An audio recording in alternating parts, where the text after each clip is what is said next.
Hey, Twitter world, it's yours truly, Matt Mamba and Casey Brown here with episode... Frick, what episode number is it? Episode 6 of the Brown Mamba podcast. All right, take care. That's the intro. All right. Are we going? That's the intro. Oh, well, welcome. That's it. Welcome to the just did it. To the Brown Mamba Show, episode 6. We are back. Matt, how you doing today? I'm alive, so that's something. What a shame. Anything new with you going on, Matt? Let's see. Anything new with me? I've been killing it at Mario Kart Online, slowly moving up the ranks, so everyone needs to watch out. That's about it with me. I've seen your tweets about that, actually. They've been slightly entertaining. Slightly. I'll take it. I'll freaking take that. At Matt Mamba on 24 on Twitter. But besides that, yeah, no, I mean, we haven't recorded in a while, and the last time we did record, we just went through the entire NFL. So that was horrible. But so we haven't had a chill podcast like this in quite a few weeks. We're back at it. We're gonna have more segments. We're gonna still talk about sports and everything. Talk about what's going on in our lives. Talk about some fun stuff.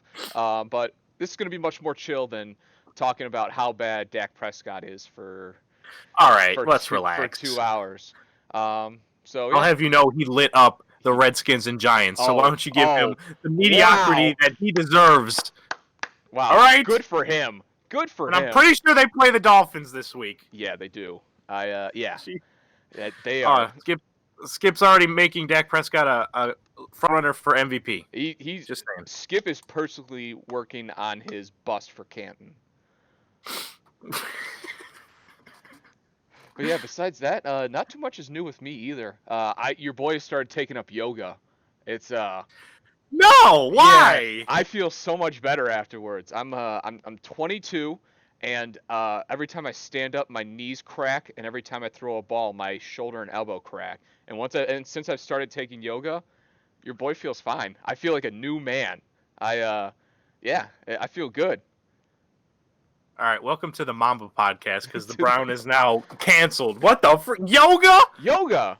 Dude, I'm telling you, like I've learned what a standing warrior is. I've learned what a mountain is. A downward facing dog. Oh, a bridge. Dude, I know what a standing warrior looks like. It's Klay Thompson before the ACL injury. Wow. Got him. I freaking got him. And then at the end of my yoga sessions, you get into the fetal position and you just relax. And then after that, she comes around with like this minty smelling oil. It smells great, and she gives you a neck and head massage, and it feels so good. Dude, are you in a porn? No, I'm being serious. And where I go, it's only $5. It's at my place of work, where I'm definitely not discussing where that is. And Little Caesars. Yes, Little Caesars. We have yoga studios. But it's a great deal, and I'm loving it. You use pizza boxes as yoga mats. I just put together that $5 in that Little Caesars. That was. All right. Oh God. All right, but let's get into some NFL talk here. I guess we could start off with Dak Prescott. He's proved me wrong so far. He's looked fine. He's looked good against two very bad teams. Yeah. But he's looked good. He doesn't deserve that $40 million like he thinks he does.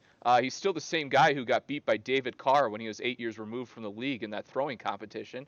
But Dak looks good, and I'm gonna owe him a slight apology. Dak, I've called you trash for all these years. You're only garbage. You're not trash. However, moving up. You're slowly moving up to really mediocre. So, congrats, Dak.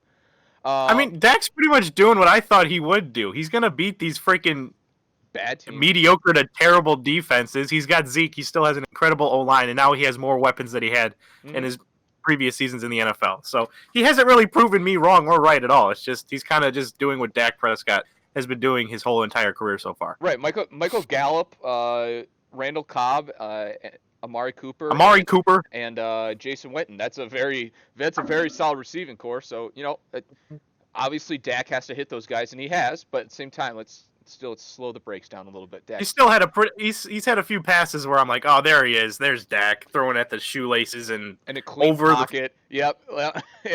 He's throwing to the freaking goalpost like he's a freaking kicker. I'm like, bro, I don't think you're a field goal kicker. I don't think that's going to count as points. Now, there is another bad quarterback that I do want to owe an apology to.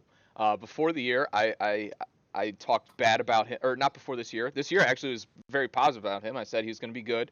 Actually, two of these guys, I'll go with both of them. But at the draft time, I was very down on this guy. I said any team that takes him is an idiot. But Josh Allen has been a very solid, solid. Like he had a very bad first game. I think he threw like 2 or 3 interceptions. But that last game that he just had, he looked good. He's starting to find Josh Allen. He might be the most underrated fantasy football quarterback on the market. All right. I'm just saying. I will say Kyler. Kyler's been also doing pretty good there too. Yeah, because you know the Cardinals are going to be down every game, and he's going to get so much volume. Yeah, exactly. And the other quarterback I want to talk about was Lamar Jackson.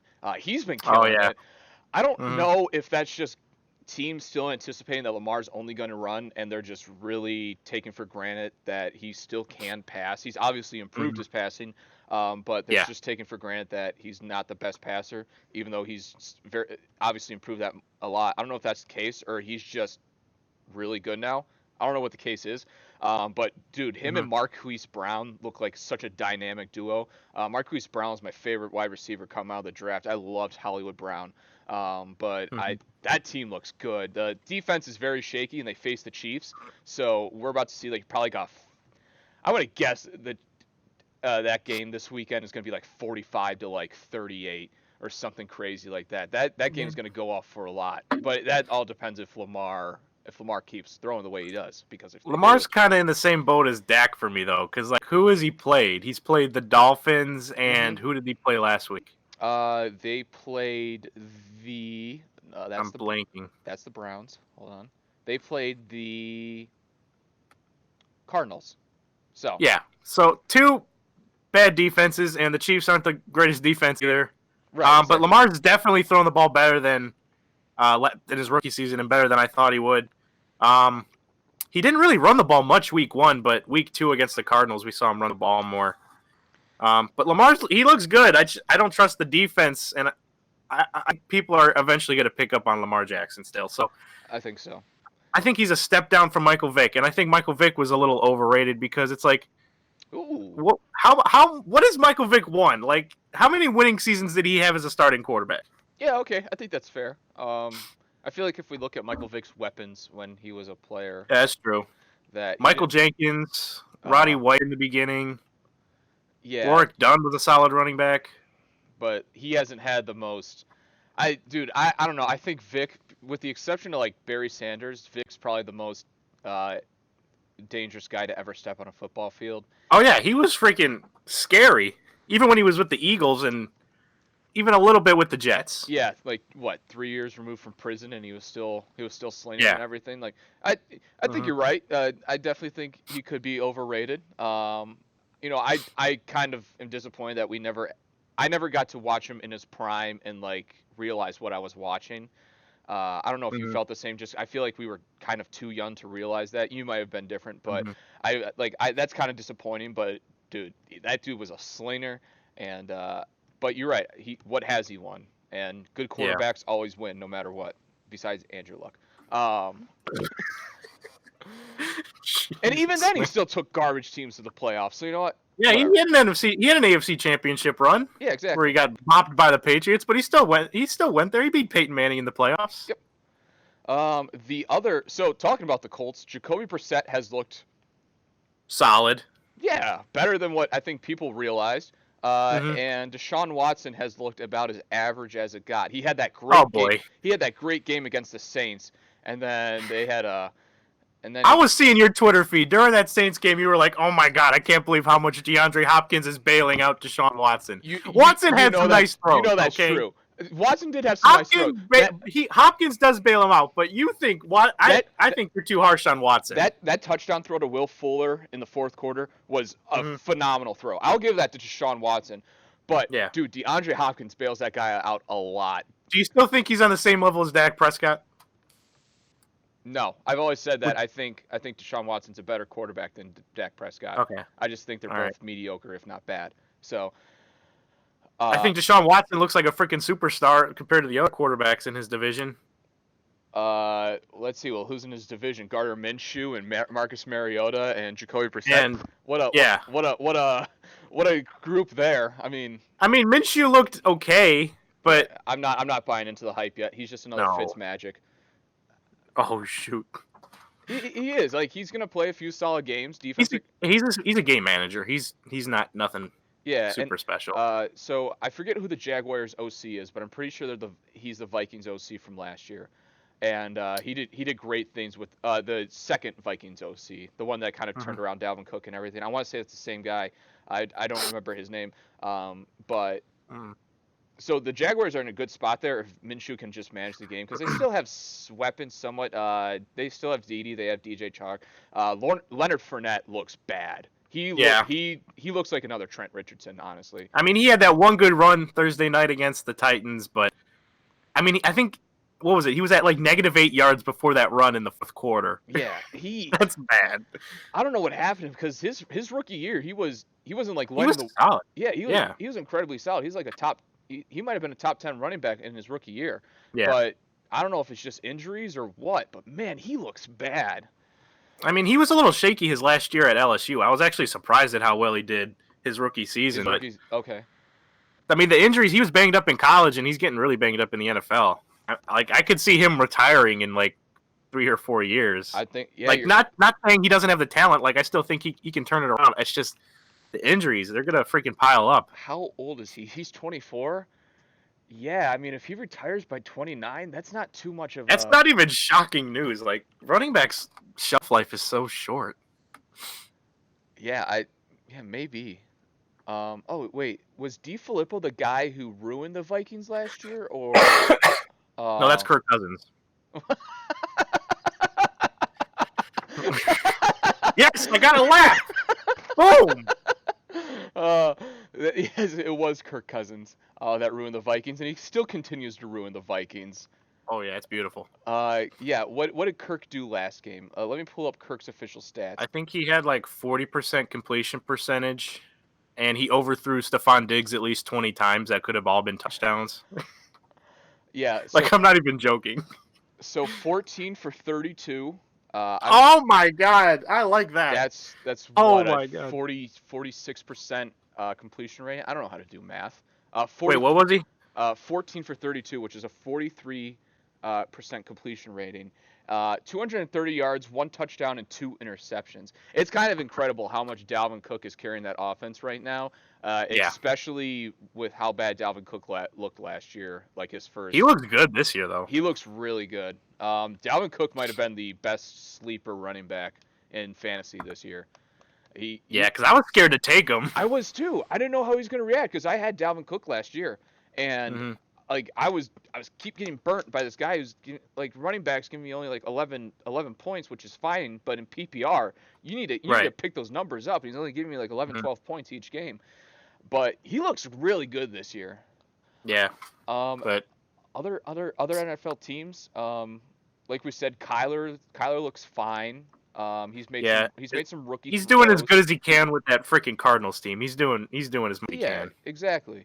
I didn't realize they tied that first game with the Lions.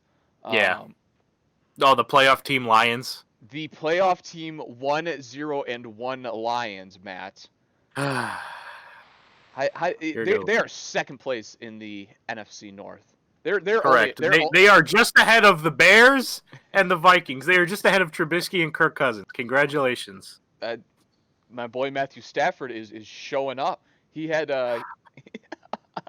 he had that barnstorming 13-10 win over the Chargers, which with the million missed field goals by the Chargers. Jesus, man, they should have lost that game.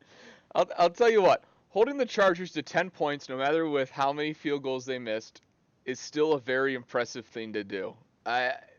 This Chargers team is not the same Chargers team as last year. They don't have Melvin Gordon. No. All right. I mean, once Melvin Gordon comes back week 8, they might be a different team, but who knows if they're out of contention by that time. They do look bad. Like, there's only so much that Austin Eckler and Justin Jackson can do. Even though Austin Eckler looks good, there's only just so much that they can do. I mean, that receiving core is still good. Mike Williams and Keenan Allen, but Hunter Henry's out for the season again, isn't he? Or he's out for like 6 weeks. 4 to 6 weeks, and that happened last week. So, yeah. But yeah, so they're. Did they bring Antonio Gates back yet? Like, come on, get on that. That's the thing. He said he's open to it, but I don't think the Chargers want him anymore. Is he? He's old. He still gets suspended for like doing stupid stuff. He's 39, and he's only usable within the 2-yard line. Yeah, he's 39. So I mean, he's like what, 2 years removed from doing like an ESPN broadcast if he was Jason Witten. So maybe, I don't know. Besides that, Jimmy G and the 49ers look really good against the Bengals, which congrats. Yeah. But they also looked good against the Buccaneers, which the Buccaneers defense is okay. But Jimmy G looks better. The first game against the Buccaneers, he didn't do good. I think he looked shaky first week, but he looked really good against the Bengals. 166 for 1 touchdown, 1 interception against the Buccaneers, but 296, 3 touchdowns and 1 interception for 17 for 25 passing. That's franchise quarterback numbers if you want your franchise quarterback to put them up. But that's also Cincinnati Bengals. But it is also the Cincinnati Bengals, whose secondary might be the worst secondary in the league, behind the Steelers. Even though the Steelers just added Minkah Fitzpatrick, which I hate and love that trade because Minkah was one of my favorite players coming out of that draft. I loved Minkah. I think that dude's a baller, but so I hate him going to the Steelers. I'm gonna hate rooting against him. But the Steelers are putting a lot of faith into Mason Rudolph, who I did like. The next Brandon Weeden, dude. He beat all of Brandon Weeden's records at Oklahoma State. This man is a future Hall of Famer. All right.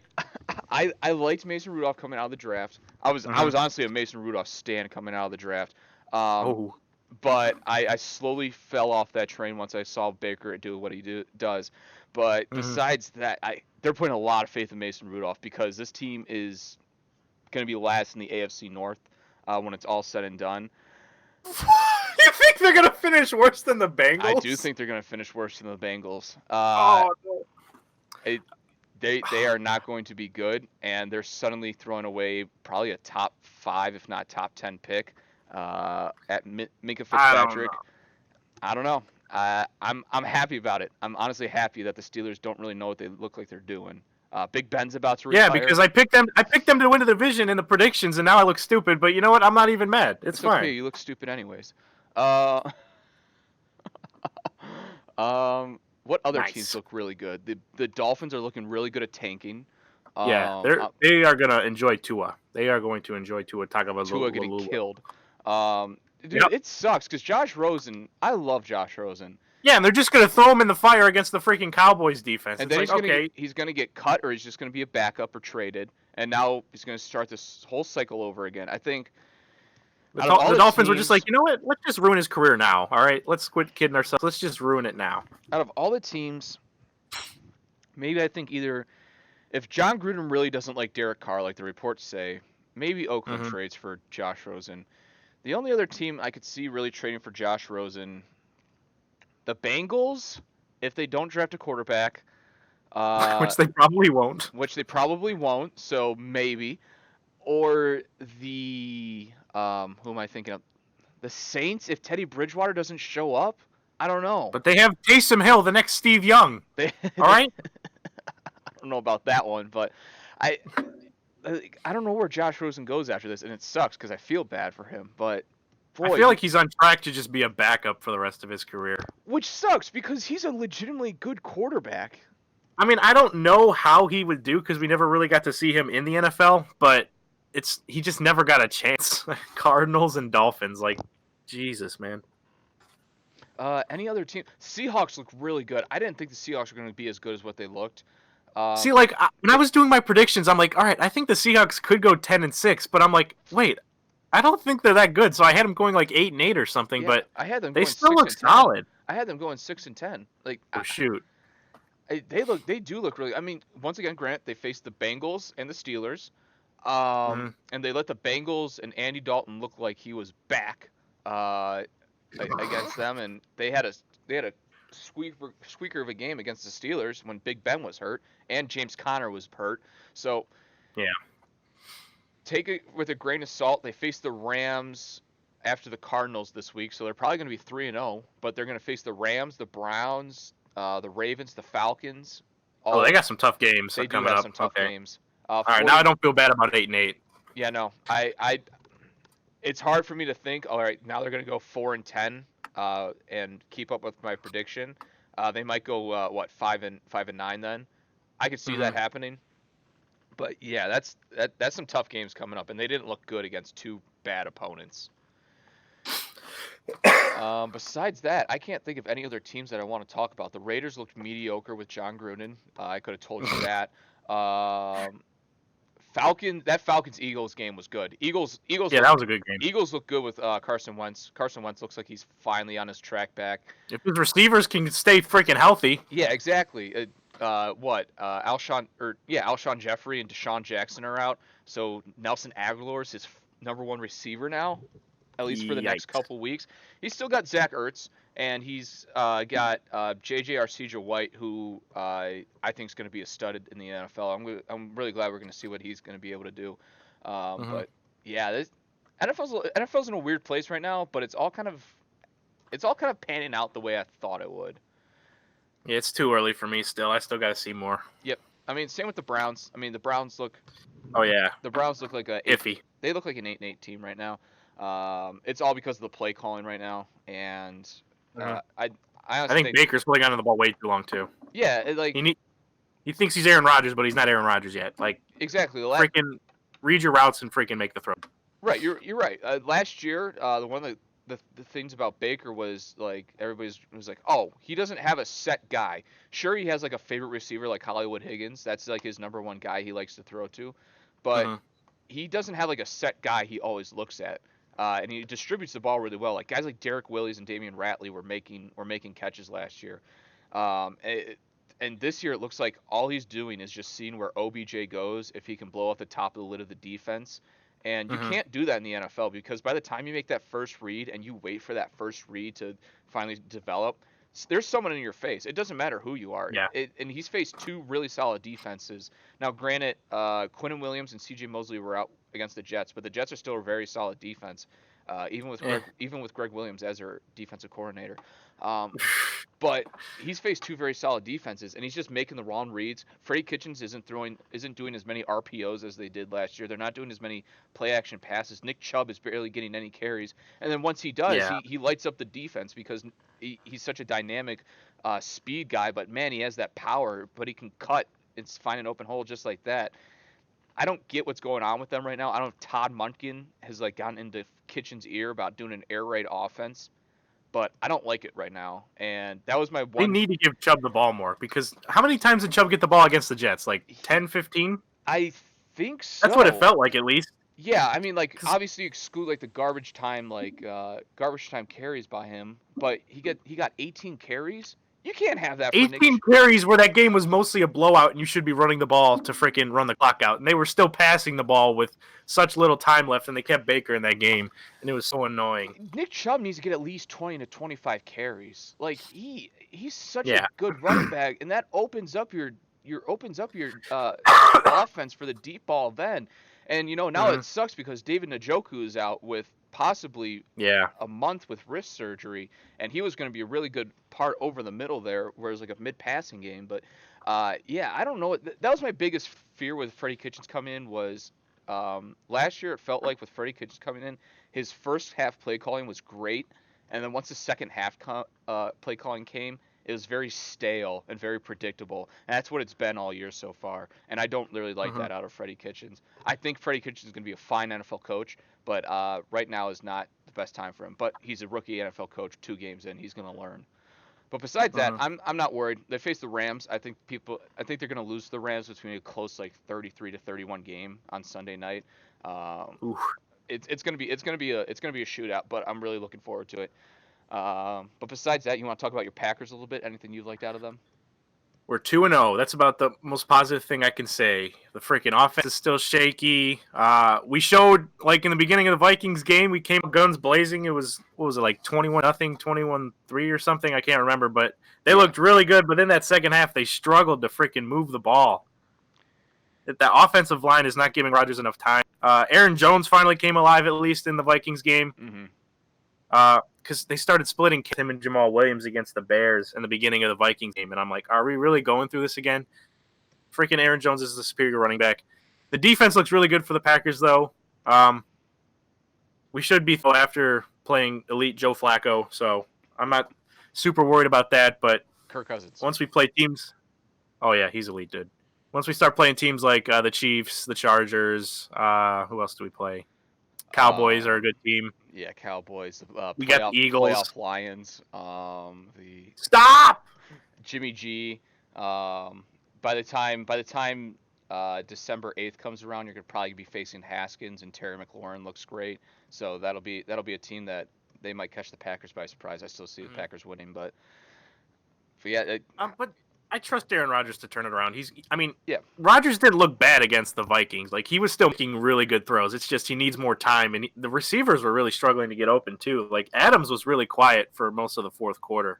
And what do you think about LaFleur right now? Like, how do you think he's like doing? LaFleur? Yeah, I think he's doing fine. People are trying to freaking keep this drama between him and Aaron Rodgers going. Like, oh my God, they were yelling at each other on the sideline. It's like, well, yeah, they're slowly burning a 21-3 lead. People are going to get frustrated. Name a freaking... You don't think Brady's ever yelled at Belichick? You don't think freaking Baker Mayfield's ever yelled at Kitchens or Greg Williams before? Every quarterback and head coach or offensive coordinator are going to yell at each other, so people need to relax, all right? Yeah. People are just trying to make something out of nothing, man. Yeah. I will say, quickly, it was nice to see all these Browns players come out this past week and just talk about how they would have demanded trades and how much they hated Greg Williams. That was so nice to hear. Because I hated Greg Williams when he was with the Browns as a DC. There were so many people that wanted him to come back as the head coach. Yeah, those are the same people that wanted Johnny Manziel as the quarterback. And trade a second-round pick for Ryan Mallett. And what else can I think of? But yeah, let's move into... Or anything else you want to talk about NFL-wise? Please think of something. No, I have to take a phone call really quickly, so please take it. Okay. All right. NFL, baby. We're coming into week 3. And, oh, God, pressure. All right, so the Patriots, they are also an NFL team that still looks dominant. Let's see. Drew Brees is out. That hurts. I mean, there was a lot of quarterbacks that went down. Drew Brees is out for, like 6 weeks. We'll see how long Teddy Bridgewater stays in before they bring in the prophecy that is Taysom Hill. Big Ben's out for this season, like we said earlier. But I think Mason Rudolph will be a pretty solid quarterback this year. So, did anyone else get hurt? Freaking Aaron Rodgers didn't get hurt, so that's good news. Frick, man, this is hard. Oh, God. So Casey's currently taking a phone call. Oh, he's trying to wrap it up, but I don't think it's going to wrap up. So, NFL, baby, it's only week 3. There's not much to say. Mahomes looks good. Is anyone surprised by that? Jay Cutler's still not in the league. That's a positive. Oh, thank God you're back. Okay. Boom, when we're back. Okay. All right. And we are back. But I think we finished up NFL talk. Matt fill us in really quickly while I was on a very important phone call. Drugs! What's that? Drums? I'm pretty sure. Drugs. Oh, yes, drugs. Oh. But besides that, I don't know if you had anything else you want to talk about football-wise, but it seems like you were you were struggling there. All right. Brandon Whedon. Okay, I'm done. So, we're going to get into some beautiful UFC talk here, Matt. It's your favorite. You love it. It is your best segment. So, Matt, I want to ask you a question here. I'm involved. Yes. Okay. Why do you not like the UFC? Because I've heard you say it before. Why do you not like the UFC? All right. I prefer freaking boxing, dude. All right. I sound like an 80-year-old man right now. Like, oh, this UFC. I prefer the old boxing. Like, for real though. I just think boxing's more entertaining. I can't get into UFC. First of all, I don't want to see no broken, nasty legs. It's gross. I don't want to see that. Freaking. Oh, I like freaking using the freaking. I'm not good with explaining things, but you know what? I just like boxing. I think it's a more simple. The simplicity of boxing makes it more enjoyable to watch than the chaos of UFC. How about that? Okay, so I get it. So I like boxing. You like or you don't like? There's just a few problems with me with boxing. One, I'm kind of the opposite of you. I love how boxing is just one small part of UFC. And if you're good at boxing, but you have a horrible ground game, unless you knock that guy out, you're screwed. And I love that part of a part of UFC is that there are so many different just skill sets that go into it that it's so intricate and it's honestly like a chess match when it happens. And boxing's like a chess match too. It's just like you said, it's just so simple. It's literally two guys throwing punches at each other, so they know exactly what to look for. So the difficulty of boxing, I think, in that aspect is they know exactly what's coming. Basically, the difficulty of that aspect to hit these guys and be able to get those punches in is something. But at the same time, the difficulty of UFC of not knowing, well, this guy's going to do a spinning back kick on me, is going to uppercut me, is going to go into the clinch with me and start kneeing me in the stomach or go and try and take me down. I think that part is just like that chess match is so just entertaining and so great. The problems I have with boxing, one, I don't like how if a guy loses, he is basically basically put into the shadow realm. These guys, like, if a guy loses, if a guy loses, he's no longer like a big deal. In the UFC, if a guy loses, okay, he loses. He's gonna drop in contention rankings and stuff like that. But it doesn't mean that they're not going to be able to come back. Conor McGregor has lost in his career before. Stipe Miocic has lost in his career before. Daniel Cormier has lost. All these guys have lost with the exception of Khabib.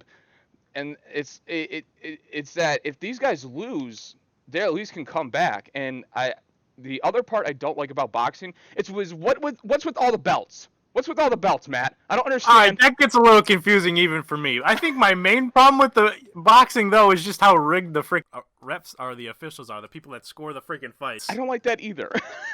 But, like, I saw Andy Ruiz tweet, and, like, the only reason I know about him is because he's a fat guy who, like, beat, like, a guy that looked like an Adonis in boxing or whatever.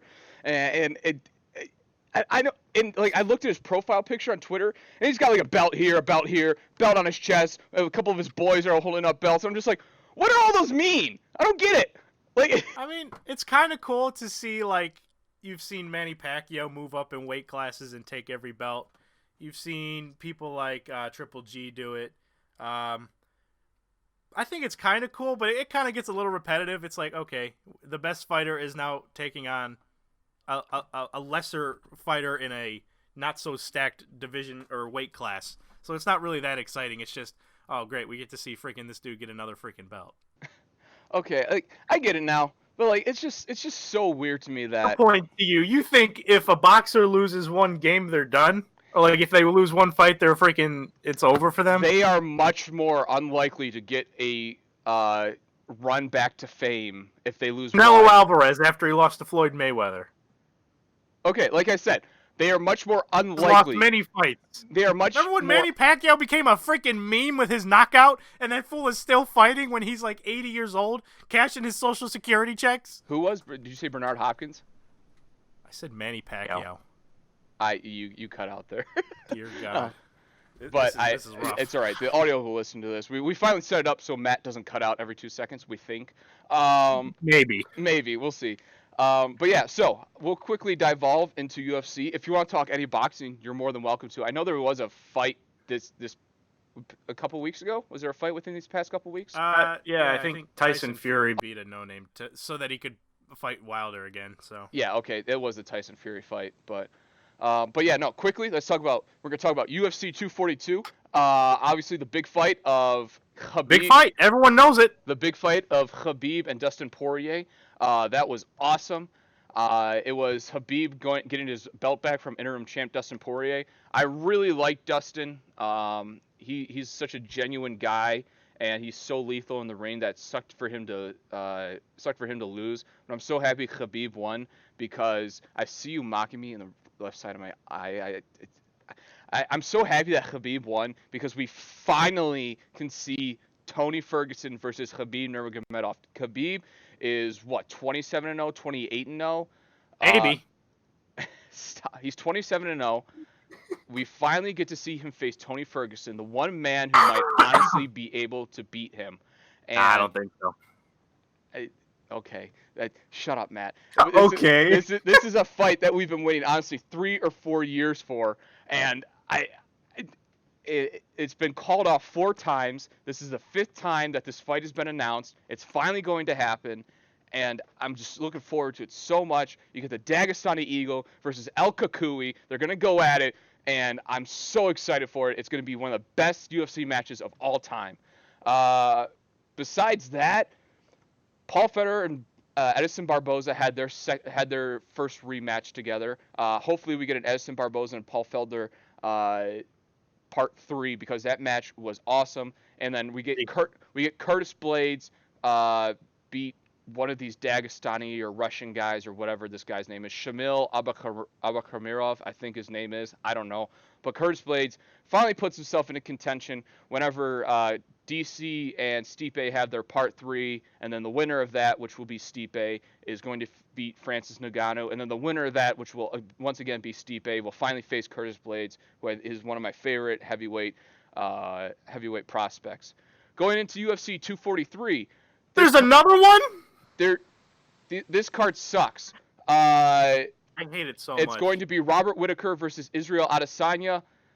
That's going to be the only fun fight besides Ali Quinta and Dan Hooker. That fight's going to be fine. But Whittaker and Adesanya, I really like Adesanya, but I don't think he's going to beat Whittaker. But that middleweight division is going to look awesome. I'm really looking forward to that. I think Whittaker knocks out Israel Adesanya in the 3rd round. 3rd? I got him out in the 5th, dude. You know, I'll give Adesanya the credit he's due. I think Whittaker knocks him out in the 4th. Adesanya and Kevin Gastelum showed that they're both very comparable fighters in that. But Whittaker's just too big. I don't know. And then finally, we get UFC 244 that was announced. All the fights are announced. We get Nate Diaz and Jorge Masvidal fighting for the BAMF belt. It's going to be real gangster versus real gangster. We get 5 rounds of this fight. I think Nate Diaz is just so much more well-rounded as a fighter that he beats Jorge. I don't think he knocks him out. I think Jorge's better than that. I think it goes all 5 rounds. I think Nate Diaz wins by a unanimous decision. But on that fight, we get Derek Lewis and another Russian guy's name I can't pronounce. We get Putin.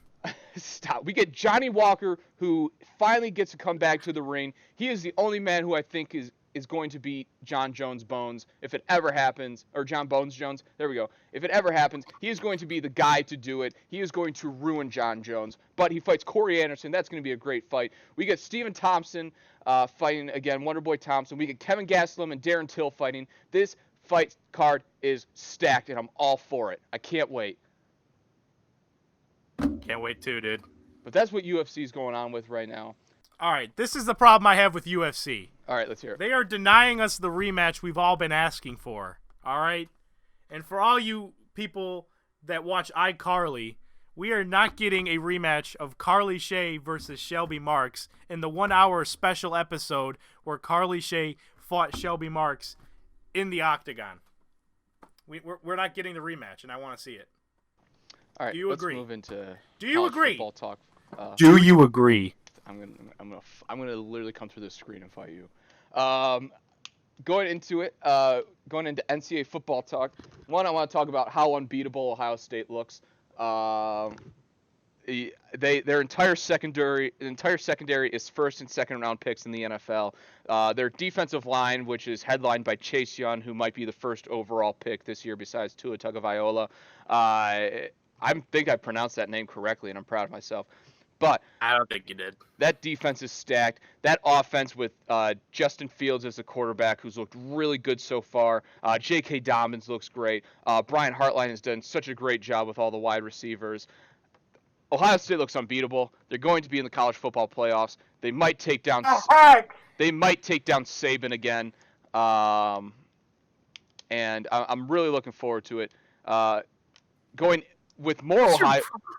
What is your problem? What do you mean? What's my problem? They Ohio played State. They played FAU, Cincinnati, and Indiana. Yeah, and they looked really What good. information are you supposed to get from that? I'm supposed to get the information that how Justin Fields looks. Because they haven't played anyone. Accuracy-wise, decision-making-wise, J.K. Dobbins. What I like to see from Ohio State and what I like to see from all these college football teams that play like all these FCS and low-tier FBS teams is, do these guys look like they're playing college football, or do these guys look like they're an NFL team playing a college football team? Ohio State looks like an NFL team playing against these college football teams. This is the problem with college football. This is why it sucks. Not only do they not pay their freaking players, 90% of the freaking games don't matter. Stop. 90% of these games are stupid. You do not want me to get into a pay the players conversation here. All right. But tell me 90% of these games are pointless and watchable. 90% of these games are pointless, and I don't know about unwatchable. I don't know about unwatchable because it's fun to watch some teams just get curb stomped. It's fun to see some teams like Michigan get almost upset by Army and then celebrate like they just won the national championship because Michigan sucks. Their quarterback, Shea Patterson, sucks. Jim Harbaugh is the most mediocre coach of all time. He's a great recruiter, mediocre coach, and it's very fun to watch. I love seeing Michigan just be mediocre. They get all this hype, and then they get beat by Ohio State every last Saturday of November. It used to be every third Saturday of November. Now it's the last Saturday of November. It's fun to watch. It's fun to watch. But we're going to talk about overrated. Who is it, John Harbaugh? College football overall is overrated. Oh, dude, that's such a bad take. That is such a bad take. But I don't care. I don't care about any of the regular season. Catch me in the freaking college football playoff, and then I'll actually care. Have you ever been to a college football game? No. The atmosphere there is so much better. Like, you don't get the atmosphere of a bunch of drunk yelling, like, swearing Browns fans. It's really nice to hear everyone cheering when the score is 56-3. Okay, well, obviously that. My doorbell is going off right now. Matt, talk about some college football. I want you to talk to them about why you think players should be paid. No, I ain't doing that. Okay. Let's go through. All right, let's just go through every single game in college football this week. Last week, there wasn't a single game where two ranked opponents played each other, okay? Let's take a look at last week. LSU, Northwestern State. I didn't even know that was a thing. 65-14. Ohio State, Indiana, 51-10. Jesus, we got Georgia, Arkansas State. What a nail biter this one will be. What's the score? Oh, it's 55-0. Penn State and Pittsburgh. Oh, that was a real nail biter. 17-10. That might be the most exciting college football game of the century. We got Maryland, Temple. Maryland somehow lost to Temple. I guess that's exciting, except Maryland, should they have really been ranked in the first place? I don't know. Notre Dame, New Mexico, 66-14. Sure glad I tuned into that. Alabama, South Carolina. Wow, 47. South Carolina actually scored 23 points. I cannot believe it. This is what college football is all about, baby. Stanford, UCF. 45-27. What a great game. So glad I sat down to watch that. USC lost to BYU. That might be the upset of the freaking century right there. This is why we watch college football. College football is freaking boring, except for 1 out of every 10 college football games is exciting. All right? And that's generous. Bad take, and I came in. What about that take? What is bad about that take? What have I said that's wrong? Dude, college football is just so much more explosive. You get all the scoring. We're in freaking Kent State, freaking 55-16. So explosive. Give me. You just need to watch a bunch of action and just experience how bad some defenses are, and nothing but offense. And come on, that's such a bad take. Dude, you're the type of dude to hate the Super Bowl freaking last year where it was a great defensive matchup of the Patriots and Rams, and it was a close game throughout, and then you'd freaking be like, oh, but that Seahawks and Broncos Super Bowl where the Seahawks obliterated Peyton Manning, that was an entertaining Super Bowl. No! It was more entertaining than the Patriots and last Rams. Year's? It was more entertaining than seeing Jared Goff just be garbage at football and Tom Brady doing 5-yard checkdowns at 10-yard Tom Brady breaking down the Rams defense every time he got to the line. Not Tom Brady. Not Tom Brady. Not Tom Brady. Bill Belichick. Zero credit goes to Tom Brady. Bill Belichick and Julian He's only been in the league 20 years. He's only won 6 Super are the Bowls. reasons Don't that they give him won. any credit. He doesn't know what he's talking about. Get the frick out of here. He made Chris Hogan last more than 2 years in the NFL. He made one good throw. He made one good throw, and that was a throw to Gronk.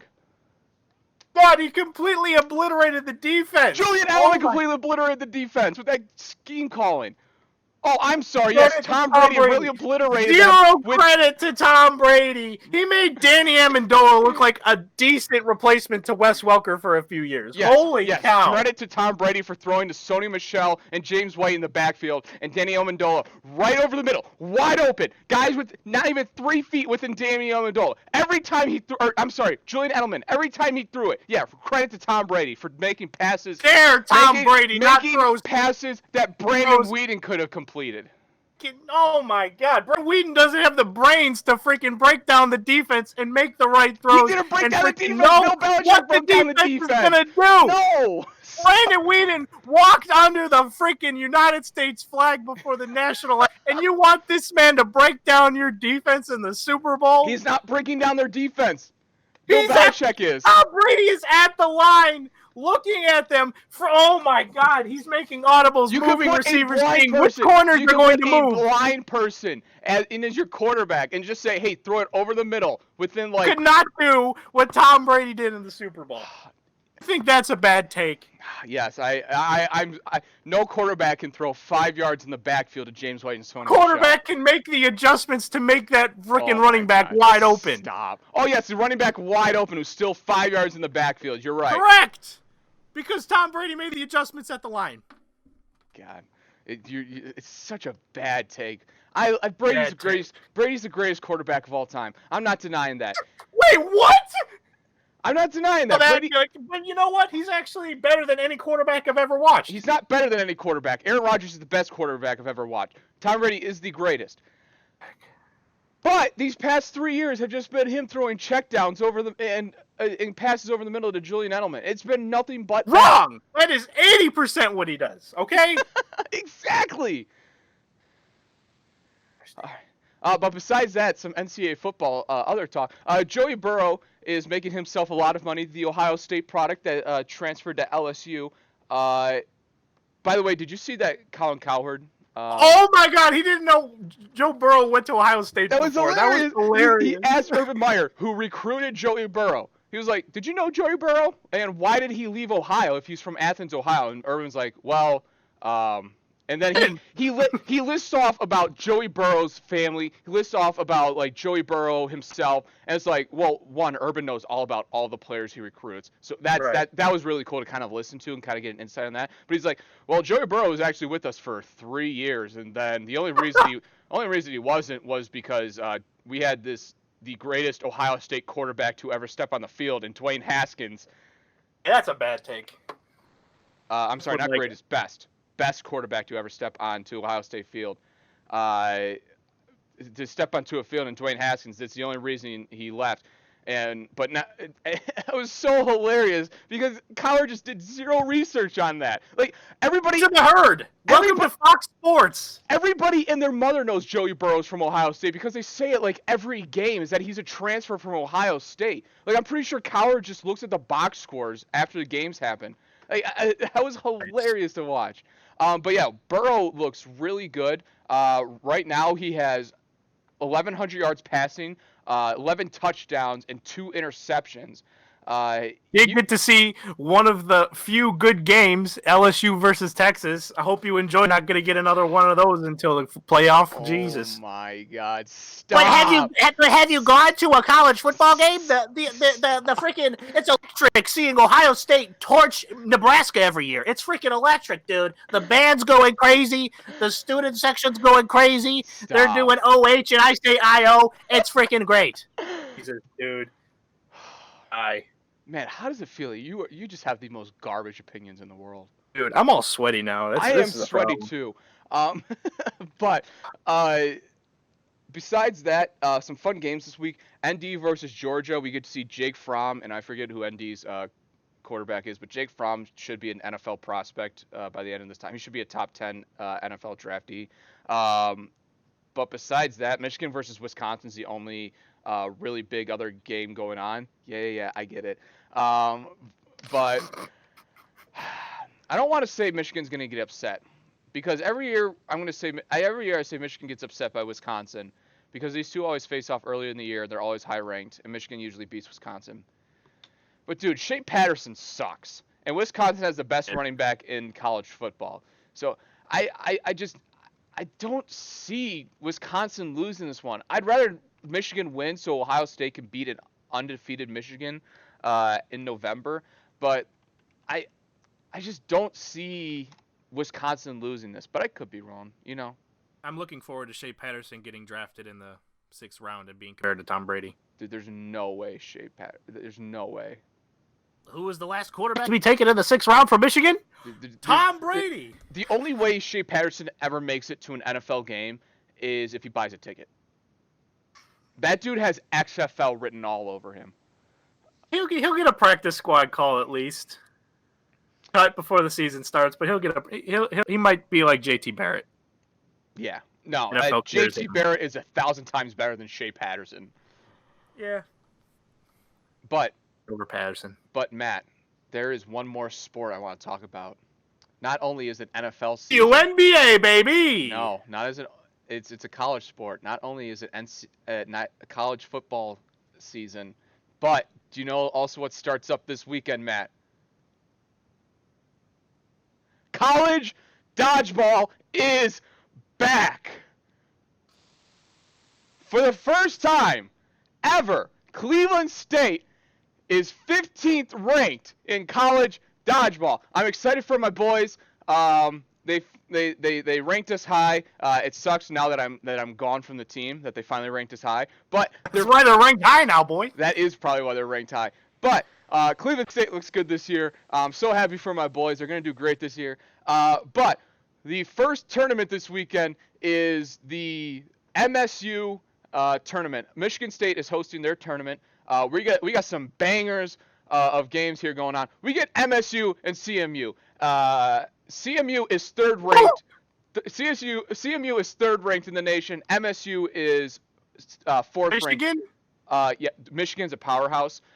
So out of all the top teams, Michigan has a monopoly in the dodgeball market. They do. Out of all the top teams in the league, it's Grand Valley State, which is in Michigan, Saginaw State, which is in Michigan, CMU, and MSU. And I think I'm missing one, but I don't think so. Michigan? Michigan doesn't have a team. And what about Western Michigan? Western Michigan actually started their team last year. Yes. Obviously, they're new and they play in the hardest, the hardest state. So that sucks for them. But I got a lot of hope for my guys at WMU. They're gonna do some good things. But besides that, we got MSU and CMU. We got UK and SVSU. SVSU lost some guys. UK, I want to call them mediocre. I'm going to call them above average team. They beat us at nationals last year. So I will say UK. We took them for granted last year. That's a good team. SVSU and UK is going to be a solid game. GVSU and BGSU, so Bowling Green State University, and GVSU, who is the greatest dodgeball school of all time. I think they have like 11 national championships. They're like the Alabama of dodgeball. They are the Alabama dodgeball. Before this past year, Towson in the nationals, Towson beat GVSU. GVSU was on a 6 national title streak. They are ridiculous. I actually got to play with a few of the guys this past summer from GVSU, and it's kind of ridiculous how smart these guys are. They aren't the best dodgeball players in the world, but they are incredibly smart. And honestly, being smart in dodgeball is more important than your athletic ability. Like Tom Brady. But besides that, GVSU and MSU, that's the only. Besides GVSU playing Towson, that's the only time I can see GVSU getting upset this year. CMU and SVSU, that's going to be another banger. MSU and BGSU, that's great. SVSU and GVSU. We get a stacked card for our first tournament, and I'm really looking forward to it. It should be live streamed on the NCAA page. I hope so, but I'm really looking forward to it. College dodgeball's back, Matt. I went to CSU's practice for the first time this season. a couple weeks ago. It was awesome to see all the new rookies in there, all of my old teammates who are improved. College dodgeball's back. They're going to go up to Ohio State September 28th. They're going to win. They're going to show everybody that CSU is a legitimate team in the Ohio region, and I'm excited for it. Question. Yes, hit me. As a dodgeball player. What's how that? often, as a dodgeball player. You keep cutting out for player for me. Okay. Dodgeball player, correct. Or you were. I was a dodgeball player, yes. How often does someone quote the Vince Vaughn movie Dodgeball and Underdog Story to you? How often does it happen? How often does someone reference it to me? Yeah, like every minute. What do we look at? Dude, the amount of times someone has said, "Oh, but can you dodge a hammer? Can you dodge a wrench to me?" And the amount of times someone has said, "Is it anything like the movie Dodgeball?" And I'm just like, "Oh my god." Spiller is mustachioed and throwing balls at me constantly. Dude, I get a dodgeball reference every time I bring it up. I honestly don't bring up playing dodgeball anymore because that's the first thing I always get asked. That is the first time. It's either that or CSU has a team, and then I always quote Jake Taylor from Major League, and I always quote his like, "Yeah, we got uniforms and everything. It's great." I always throw that quote whenever they ask if we have a team. But yeah, I barely ever bring it up anymore, just because I get what's gonna happen. Oh, I hate that reference so much, and I get it. Like, this is something new to people, so I get asking that the only frame of reference that they have is an overrated movie. But I just didn't like it. I don't like it. But I love college dodgeball. I miss it, and but I'm really excited for the season.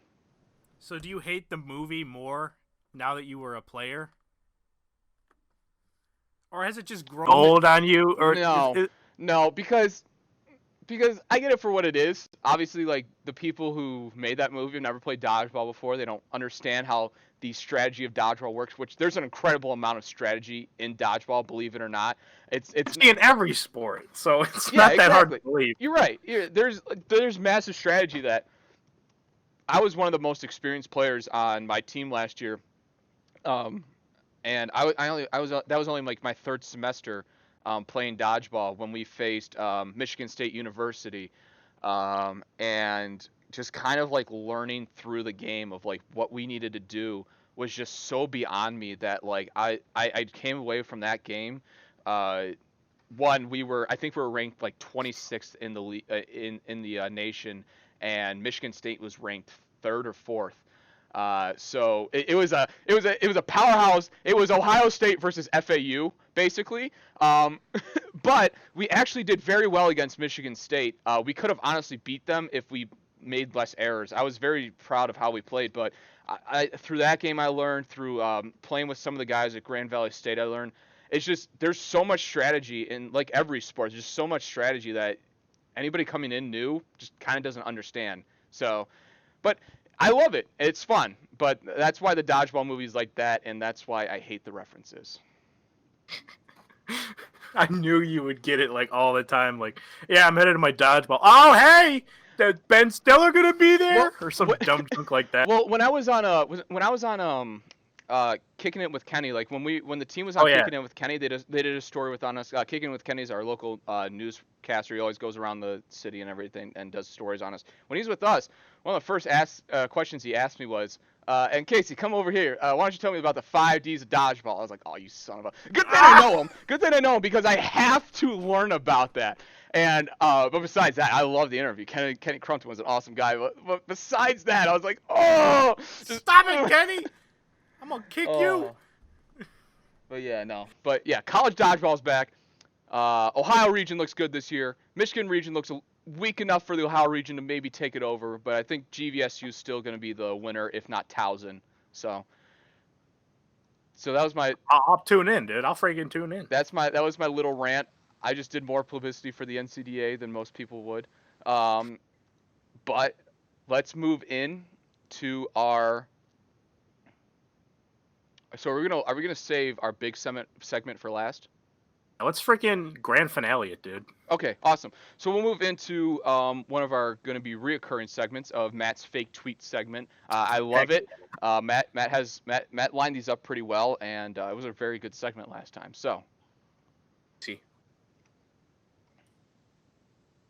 Tweets. And I got some real tweets. You gotta determine who sent the tweet and if it's real or not. So let me just. Super prepared over here. oh shoot.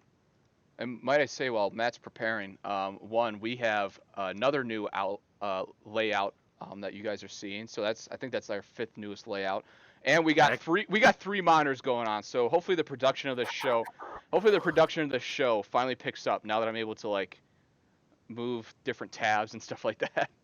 Episode 10, we're gonna be in 3D. Episode 10, Joe Rogan's gonna be on our show. Book yes. And we're gonna talk about. About the psychology of dodgeball. I hope you guys are ready for it. All right, first tweet. Here we go. Should we just Start out with a bang? All right. Here we go.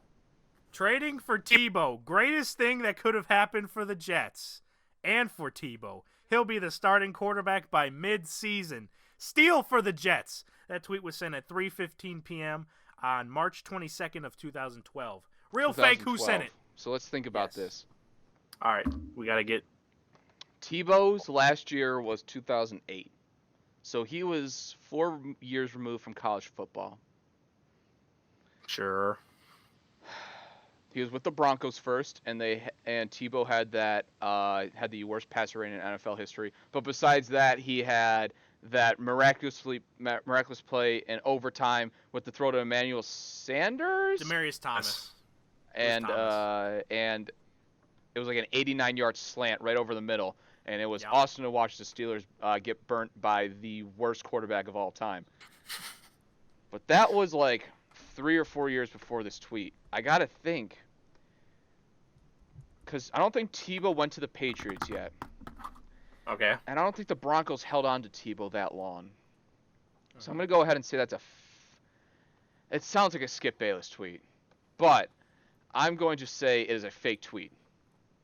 You say it's fake. It is a real tweet, sir. You got your timelines messed up. Tebow was a rookie in 2010. Really? He had that crazy year where he went to the playoffs in 2011. Then he went to the Jets in 2012.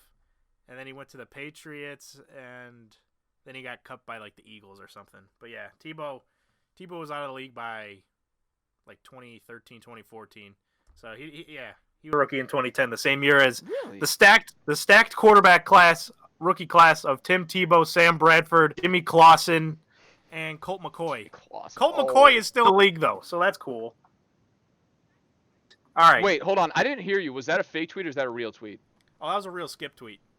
Oh, you keep cutting out on me. I'm sorry. Skip tweet. Oh, that was a real Skip tweet? Son of a gun. All right, next tweet. All right, this was sent on February 1st, 2013. Okay. 2:11 p.m. Okay. Promised my Super Bowl pick is the San Francisco 49ers. By the not controversial Colin Kaepernick. Who sent that? Is it real? Is it fake? Answer these questions. Can you reread the tweet for me again? And when was it sent? February 1st, 2013 at 2:11 p.m. Okay. As promised, my Super Bowl pick is the San Francisco 49ers. That's it? That's the entire tweet was just... Entire tweet. It's just a wrong prediction. Is that the year that Cap took them to the Super Bowl, or is that before? Was that before? It was the Niners Ravens. Okay. It sounds like a real tweet. I feel like you're gonna try and fool me with that. Was it Cowherd who made the prediction? Sir. Who was it? Final answer. Final answer. Yeah. All right. It is a real tweet, but it wasn't Cowherd. It was sent by the President of the United States, Donald Trump. All right. Trump has cold takes. He has cold takes. Boy, talk about full circle. He just predicted a Cap-led team to win the Super Bowl, and now look at him talking about Colin Kaepernick.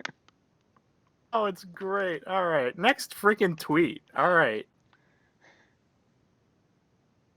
Sent December 13th, 2011. Okay. At 2:30 PM. p.m. I love Tom Brady. But right now, in the last 2 minutes, Oh my God, you keep Tebow. cutting out for me. All right. I got to be legit. You're ready for this. All right, I'm ready. Tom Brady. Tom Brady. but right now, in the last 2 Yeah, minutes, I've gotten Tom Brady so far. So like I said, What's going on? I don't know. You sounded good for the first part of the show, and now when it matters, you Like the only time I speak, it's great. it really is. The only time you speak is when you cut out. Let me change something. Welcome to the troubleshooting Are we good? episode of the Brown Mamba podcast. I heard you say, "Are we good?" that's every episode. About All right. So I'm going to try and say this. All right, keep it going. Keep it going. Keep talking. Keep talking. Here's the tweet, baby. I love Tom Brady, but right now, in the last 2 minutes, I have to take Tim Tebow. By far, NFL's highest late QBR. Does it over and over again. Teammates believe. Did you hear me? I heard all of that. Oh, you did. And I'm sure You wish you didn't. What a tweet, though. Is it real? Let's think about that. But he's got to take Tim Tebow over Tom Brady. Was there any exclamation points in this tweet?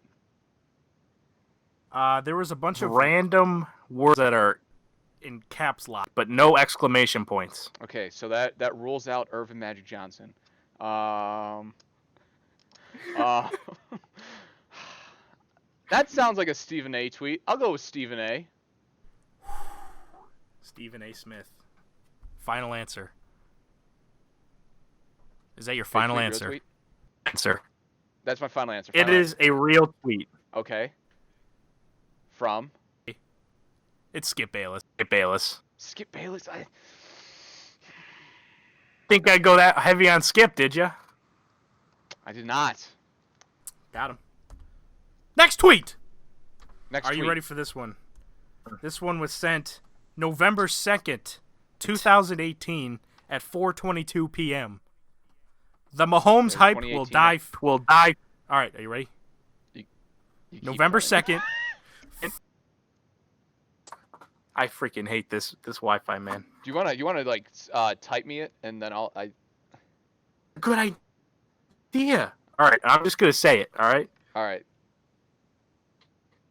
All right. My keyboard's at an awkward angle, so this might take a little longer.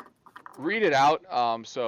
But while you do it, at least so It was sent November 2nd, okay, 2018 at 4:22 p.m.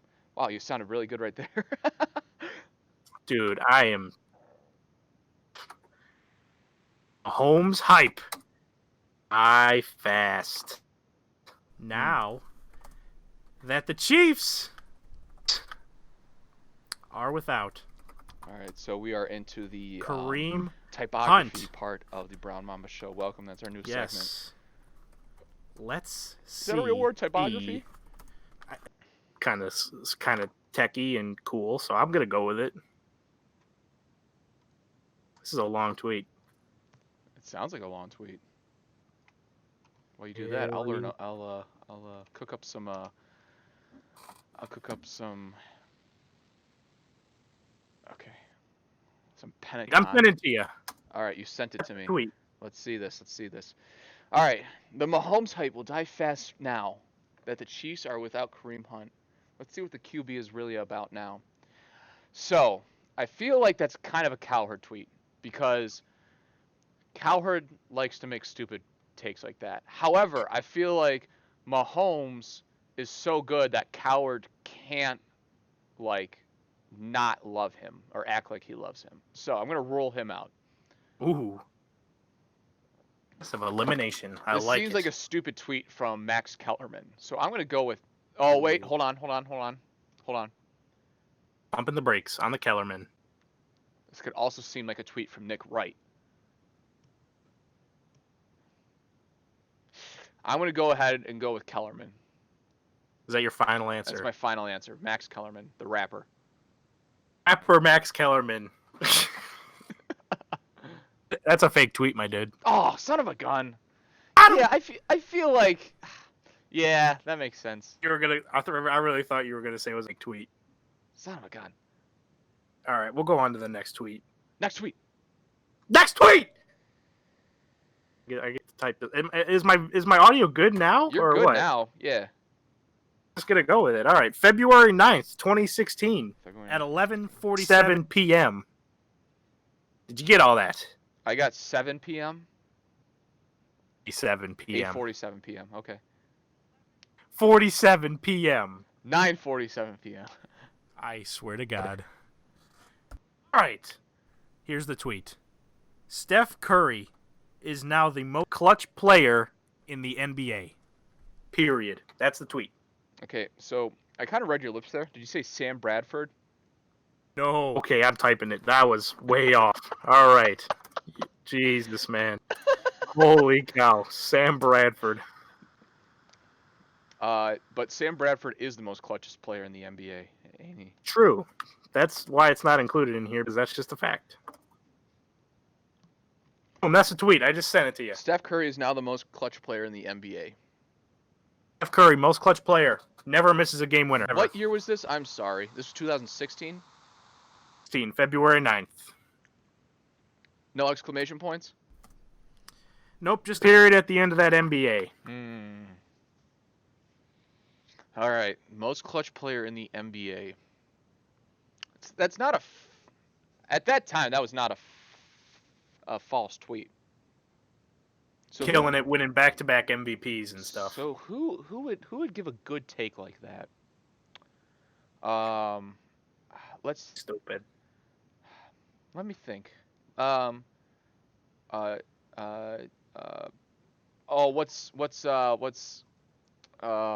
that what their name? Doris Burke. I'm gonna go with Doris Burke. Doris Burke. All right, I'll be honest. I haven't looked through Doris Burke's Twitter feed, Does but she I have a will be Twitter? sure to do that. I don't know, but I'll be sure to look through her tweets for next episode. Doris Burke does have a Twitter. Let's go. Hi, I'm Doris Burke. Welcome to another edition All right. of NBA. I thought we were gonna end on a good note, but it's all good. All right, but that was a fake tweet, by the way. So I'm sure that was a real tweet somewhere. okay, next tweet. I'm sorry, that wasn't a good one. It's all good. Now, was that date specific to was that like a game where you hit a big shot or anything, or? Like 2016, because that was the year the Warriors went 73-9. Is that the same year that they lost a 3-1 lead? Blow a 3-1 lead with the first ever unanimous MVP. Oh, Steph Curry. that's right. Okay, I'm sorry. That is right. Okay. All right, this tweet. Was sent on January, February, March, April, May, June, July, July, August, September. September 5th, 2013. 2 days before my birthday.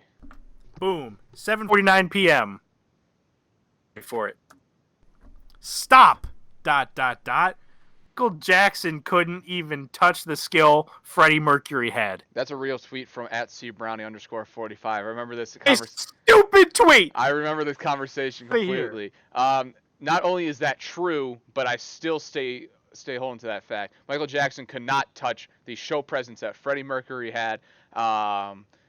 Michael Jackson could touch a lot of things, but Yeah, really clever joke. Never been done before. Jesus. Holy but cow. the presence that Freddie Mercury had on that stage is second to none. So that is a real. I will have you know, in Michael Jackson's 15-minute Super Bowl halftime performance, he spent 3 minutes of it standing still, and the audience was losing their mind. You want to talk about freaking audience presence? I heard the audience lose their mind to Coldplay, Bruno Mars, and Beyonce. So I'm not. Very, that was artificial crowd. I'm okay, sure. and we know that. I'm sure. Who's the? We all know Oh, I heard the crowd lose their mind to not only getting bamboozled about SpongeBob, but suddenly cheering about Travis Scott and that garbage overrated song.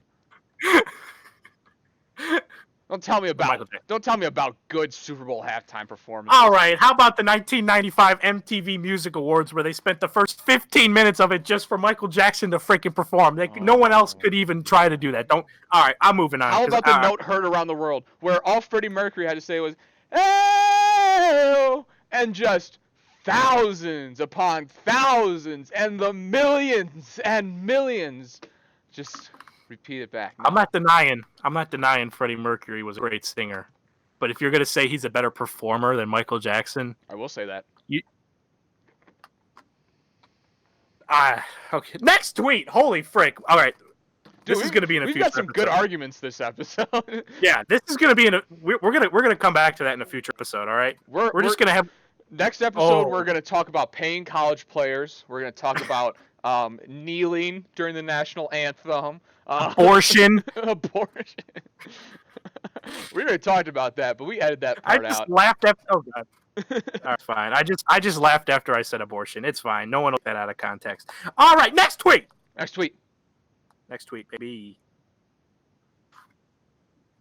January, February, March, April, May, June, July, August. It's August. August 10th. Dude, what? What's your problem? You had to figure out what September was, and you I just had to figure I out... realized that halfway through I was counting it. I'm like, oh, it's freaking August. But you know what? August 10th, 2017. Oh, boy. 10:28 p.m. 10:28 p.m. 2000. This is a late night tweet. I mean, I guess if you're West Coast, it's not that late. But all right, whatever. Here's the tweet. That's prime time. Mitchell KCR. Trubisky. Okay. Mitchell Trubisky MVP. Mm. You better get used to saying that. Mm. That's the tweet. 2017, August 27th, August 17th or something like that. August 10th. August 10th. So that is the year Trubisky got drafted. Yes, I will confirm that. What person was just... Mitchell Trubisky was drafted over Deshaun Watson and Patrick Mahomes. I just wanted to include that. I'm sorry. Continue. Well, one of those quarterbacks he's better than. But, Oh, that's another debate. All right. Next episode is just debates. let me think. What people just ride Chicago constantly? So there's Kanye West. There's Big Cat from Barstool Sports. Ugh. There's that not Sports Center guy, Will Appleby, but he's garbage. I'm going to go with that it's a fake tweet because I feel like anybody in the media would just say, no. That's a Cowherd tweet. I'm going with it. Cowherd. It's Coward. Oh, an audible to Coward. I just threw It is a real. I just threw an Omaha in there. It's a real tweet. Okay. It is Colin Coward. Boom. Let's go. I don't know. I don't know how you got to that reasoning, but holy frick, I got to give you props on that one. Even though you think Freddie Mercury is a better performer than Michael Jackson. If there's a bad take about a quarterback, as long as it's not Tim Tebow, it's probably going to be Colin Cowherd. I need to put that quote on like a freaking poster. All right. Freaking next tweet. All right, here we go. This one was sent October 18th, 2013. Okay. At 10:58 p.m. Okay. I just saw The Purge. Freaking great movie. Is that real or fake? Let's think about that. So, they're talking about the first Purge, I'm guessing, because that's about the right time that came out. I watched The Purge. It wasn't a great movie. It wasn't horrible. I liked it. Not a fan. I don't like the first Purge movie. I'll tell you what. When the first time I came home after I watched the Purge movie, I was like letting my dog outside. I did like a quick double take and I closed the door really quickly. Just it was like it was like the same night I watched the Purge. But I don't know if anybody would ever call it great. However, if they would call it great, Donald Trump would definitely call that movie great. If that, oh my god. Let me think about this. Who would call that a great movie? Donald Who's just Trump. bad at movies? Oh god. I don't know. I'm going to say that's a fake tweet because I don't know who would just say that's a good tweet or a good movie. Good movie, yeah. I'm going to go with fake. You're gonna go fake. Yeah. It's a real tweet. But By who? Sent by you! You said that! I am exposing you. You thought The Purge was a freaking great movie. I'm quoting you on that. I did? Yeah. Boy, that's a bad take, Casey. See, you live and you learn. Yeah. I Going said through your great? Twitter feed has been an adventure, and I realized how many times you've called me Chris Farley throughout the years. I'm going to be the first. I'm going to be the last. You know that. I'm going to be on my deathbed, and you're going to be like, dude, you still look like Chris Farley. Still look like Chris Farley. I burped. Boy, I don't Next even, tweet! I might Oh, wait. give like I'd give like the first Purge movie a solid 5.5 out of 10. Yeah, that's a... does that go under freaking great? I guess not. No. That's a bad take, Casey. Boy, I'm that is sorry. a bad take. Thanks for So now explaining you're- on that one. Now your opinion of Freddie Mercury being a good performer just looks even worse. Listen, Michael Jackson touching kids makes your opinion of Michael Jackson being great. Next tweet! Next tweet. July 28th, 2013. Okay. 8:14 p.m. 8:14 p.m. The Rockets are NBA Finals favorites now. Pairing Harden with Dwight Howard, who is on his way to getting healthy. Look out, Spurs. That's a Magic Johnson tweet. I don't even need to ask if there's exclamation points in there. That's a Magic Johnson tweet. Is that your final answer? That's my final answer. That was a fake tweet. And I purposely wrote it to sound like a Magic Johnson tweet. So, kid, I freaking owned you. Very well done. Very well done. All right, final tweet. Okay. Are you ready? I am ready. This is the coldest of all the cold takes. Mm-hmm. All right. November 13th, 2016 at 3:41 p.m. November 13th. Let's see. The Indians were a couple days off of losing the World Series. Jesus. Yeah. Okay, go ahead. I'm sorry. Just got to think about the bad times. I could see the glow in your eyes where you had like a little "That's So Raven" flashback, and you're like, "Oh no!" It's one of those PTSD All right. things for me. Here we go. The tweet: Krispy Kreme donuts are completely overrated. I don't even care if you at me on this. Mm-hmm. You know it's true too. Listen. If that's not a real tweet by me, it should be. That is a real tweet by you. Good. And how dare you? Krispy Kreme is garbage. The glazed donuts at Their Krispy Kreme. Their glaze are I okay. have- Their glaze are okay. Listen, if someone brings in a box of Krispy Kreme donuts and their glaze, I'll be like, that ain't no problem. But they're not as good as what everybody makes it to seem. Dude, oh my god, I could eat 6 of them boys right now. Oh yeah, I could too. Don't get me wrong. Dude, that is worth the type 2 diabetes. Their glazed All right. donuts are fine, but they are not the God-changing, God-sent donuts that people make them out to be. Listen, Listen. I don't They're better than I don't Dunkin' crave Donuts. a specific food from a specific a place very often, but I've caught myself this might just be me and my eating disorder, okay? But you know what?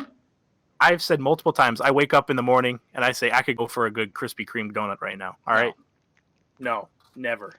Like I said, like if they're on the table, yeah, your boy's gonna take one or Dude, five. it's obviously it's like it's like pizza. Even if it's bad, it's still good. But I also take like 1 or 5 Dunkin' Donuts as well, and I think Dunkin' Donuts are trash.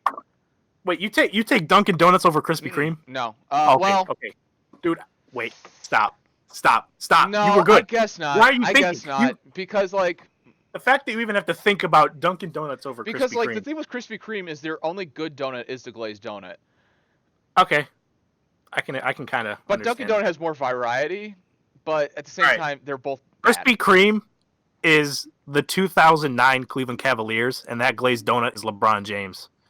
And Dunkin' Donuts is freaking.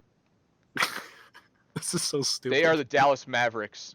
They are the Dallas Mavericks. They got a bunch of solid pieces, but you know what? Nothing to where I'm like, oh shoot, you better look out for Dunkin' Donuts. Yeah, there you go. You know what? No, they're the Lakers. Dunkin' Donuts is legendary, but they're just bad.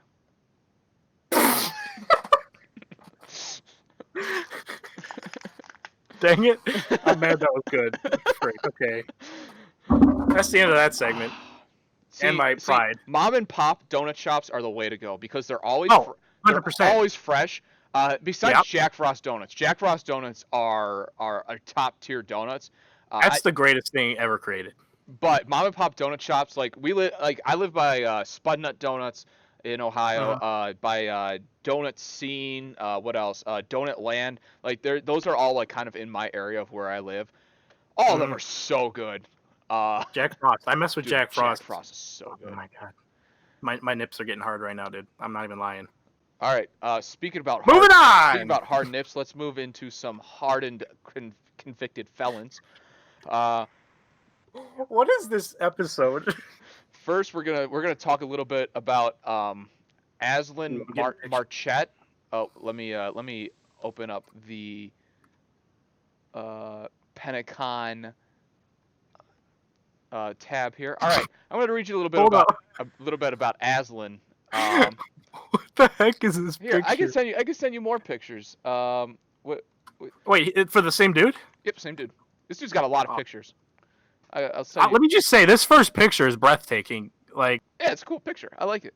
Like I go to film school. This dude's killing it. Like, there's something to look at in every little crevice. You got a beautiful mountain. You got the blue sky, the white snow, the happy black man. It's got everything. Okay. The last couple pictures I'm sending you, this dude looks like he's Willie Steeman Beeman, just really enjoying his life. But here we go. We'll talk a little bit about Aslan. I believe that's his name, but I don't know. Let me fix the OBS really quickly, but I'll read you it while we're. Oh shoot. Okay, I'm just messing up the entire podcast here. Believe it or not. That's nothing new for me. But we'll make that more center. Okay, let's talk about Aslan. Aslan. Well, here we are. Being wrongfully convicted and surrounded by guys 24 hours a day really sucks. Therefore, whenever possible, I'm outside or in the gym working out religiously. The rest of my time, I'm practicing guitar or fighting for exoneration. I don't know how you're practicing guitar. Well, I'm sure there's probably like some like rejuvenation or rehabilitation. That's what I'm going for. Like classes there. Yeah. I love CrossFit, cars. Well, CrossFit, this guy should be in jail. Cars, travel, interior design, adult films, sports, music, architecture, pop. How are you just going to sneak that in there? Holy frick. That's either the first or last thing you should have in that list of things you enjoy. Pop culture, houses, The Bachelor, and twerk videos. I have a great respect for talent, beauty, creativity, and I'm an inspiring filmmaker. Did I mention I'm 6'7"? So if you're tall, take note. This dude could be this dude's a power forward out here. I love people, so let's talk about all the exciting places we've been and all the beautiful places we want to be. Straight out of the pages of your favorite romance novel or letter to pen house. I'm ideal for someone that is smart, fit, and lovely. Someone I can listen to and get to know and share with. Preferably someone who doesn't believe everything they read on the internet, which, as you know, is extremely difficult in this day and age. I'm sure it is. This obviously takes a special person like yourself. Yes, I'm even more charismatic in person. So, don't be shy. Come into no judgment zone where you'll always be embraced and accepted. Respected and understood. Politically correct or not, one thing I learned in college is that life is much better when you live it through the windshield and not the rearview mirror. Trust me, these extreme circumstances are only temporary. So drop me a line and picture, and let's get close and sun our buns on a beach. You bring your thorn, and I'll bring the volleyball and rose. Aslan. So, Aslan, the silver ton devil that he is born in 1977, and his release date is life sentence. You get out never. So, right. So once his life sentence is done, you can tan your buns on the beach with him, and as long as you bring your thorn, he'll bring the volleyball and rose. Look at him. We have covered a lot of pedophiles, murderers, rapists on this segment. Disturbed. Enjoys cars, or if he's talking about actual cars or the Pixar movie cars. That's a very we need a capitalization. Capitalization there matters, because if you capitalize cars, all right, boom, Lightning McQueen's your guy. But if you just lowercase cars, well, this dude likes cars, and that's what's this guy's name again? Aslan Marchette from Draper, Utah. prison, we'd love to have you on so we can get this figured out. These other pictures are just more than confirming what I believe this man is. Murderer. This guy is a murderer, and you know what? You weren't wrongfully freaking prosecuted or whatever you can say. You were a murderer. All right, so he's incarcerated for sexual assault. However, it puts in there he's wrongfully convicted. So I don't know if that's him putting in there that he's wrongfully convicted. But the good thing about all these felons is that they usually have notes here. So I'm kind of reading through his court case in here, and Marchit contends that the trial court did not properly instruct the jury as to the required mental state for the crime of rape. He also claims that the trial was ineffective in failing to request a mistake to fact instruction.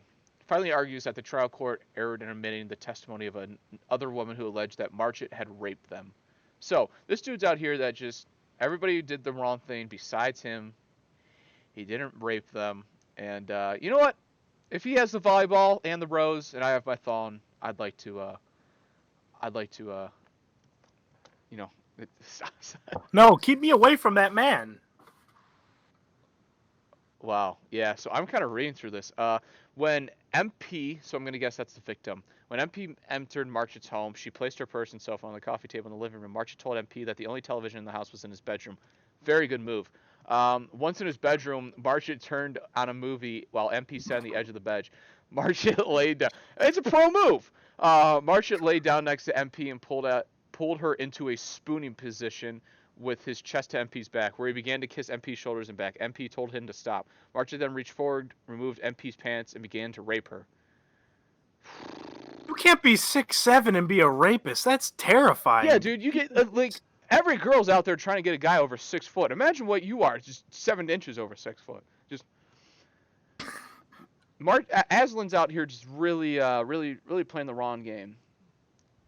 But you know, whenever he can, he plays guitar and likes to watch twerk videos. So you know, he just snuck adult films in there too, like a freak. Oh god. Do you listen to John Mulaney at all? Oh, I love John Mulaney. He has that. I know what you're talking about. Which one? I can't say it, but you say it. He has the bit where he's like, this homeless guy comes up to him. He's like, excuse me, and he pushes it. Excuse me, I am gay. I'm homeless. Or no, I'm homeless. I'm gay. I have AIDS, and I'm new in town. And John Mulaney's like, you're gonna leave off on new in town? And then he goes into to explain like, and he's like, he has like a friend. He's like, oh, there's no good guys in Manhattan. He's like, well, I know a guy who's new in town. Oh, what's three other things about him? Oh, I love John Mulaney. That dude's hilarious. All right, and we're gonna also talk about Jerome here. So Jerome may not look like he belongs in prison. Jerome looks like he may belong in, let's say, I don't know, maybe the Eric Andre show. Because I'm pretty sure he does look like him. Because I'm pretty sure we have Hannibal Buress here, and just not Jerome Bolton. I love Hannibal Buress too. So, that guy's hilarious. Jerome is born in 1987. There's no way that guy's in his 80s. His release date is 2020. So sick. Just in time to vote for Trump. Jerome's out here about to expose another comedian. So Jerome's profile reads, "What's the deal, free world? I believe that communication is the key to happiness and friendship. So I'm looking to meet new people with a positive attitude and a positive outlook on life who also enjoy a healthy conversation. So instead of introducing myself by name, I'm going to break down what I represent. First and foremost, I am a man with a serious thirst for knowledge, so I strive to become a better and smarter person as the days progress. I am sincere and passionate and who has a lot to offer. Unfortunately, I am incarcerated. I'm a gentleman who doesn't judge a book or doesn't judge a person solely on their looks or background, because diamonds can come from dirt and poison from the most beautiful flowers." Wow. Dude. So I take time to actually get to know a person before I come to the conclusions on who they are.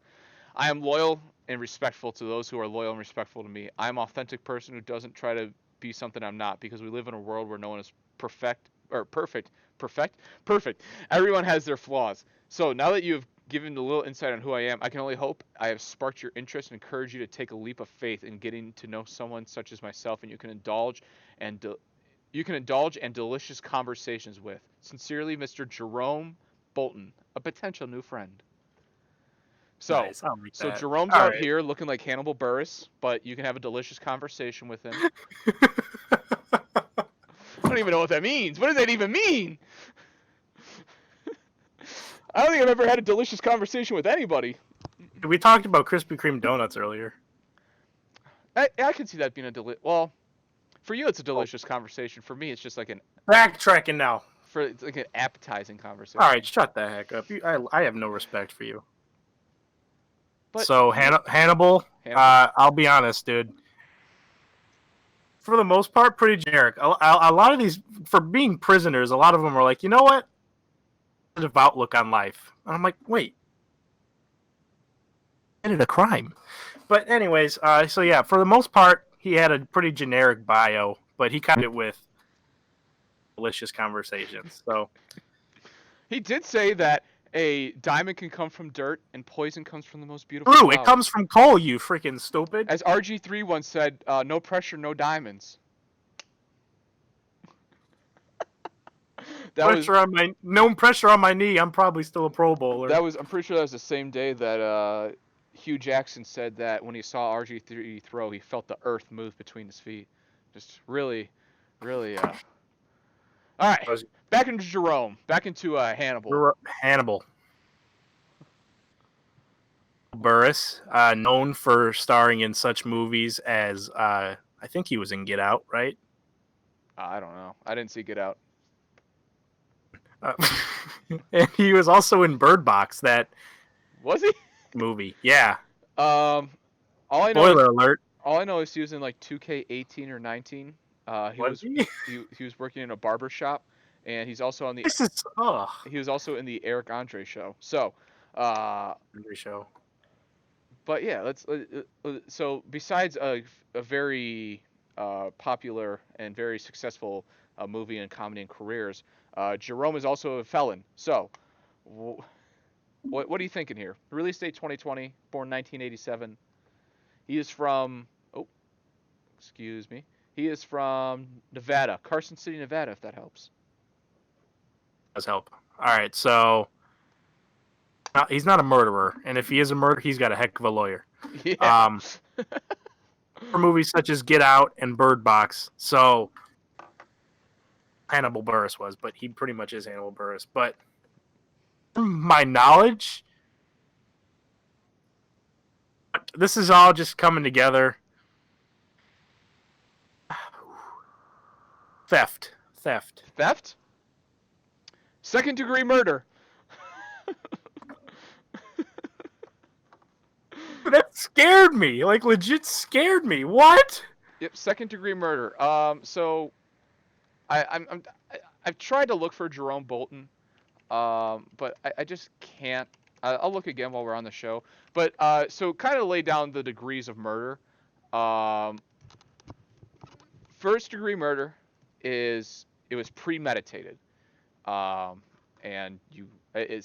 well, no, I'm not gonna do hypotheticals here. Okay, but it's premeditated. Second-degree murder is it's not premeditated. However, you are fully aware of what you are doing. Say a guy comes into a bar, he talks a bunch of trash, and you have a gun on you. You pull that gun up and you shoot him in the face. That's second-degree murder. Third-degree murder and manslaughter kind of go hand in hand. It's unintentional and it's not premeditated. So say you are like looking at your phone and you hit someone on a crosswalk. That's manslaughter. So, second-degree murder. I don't know exactly what this guy did, but Jerome Bolton. Murderer? What? Let's see if I look up Nevada. Oh, here we go. Never been a murder in Nevada that wasn't a purpose. Armed robber shot, killed. Wait. No. Oh, no. He shot the store clerk to death. Dead for a second? Yeah, I thought, it was like, whoa, what's going on here? Yeah, so 38-year-old store clerk, Shushina. Oh, I'm going to send you this name here. Let's see if you can't perform. All right, now this person's dead, so be tasteful, obviously.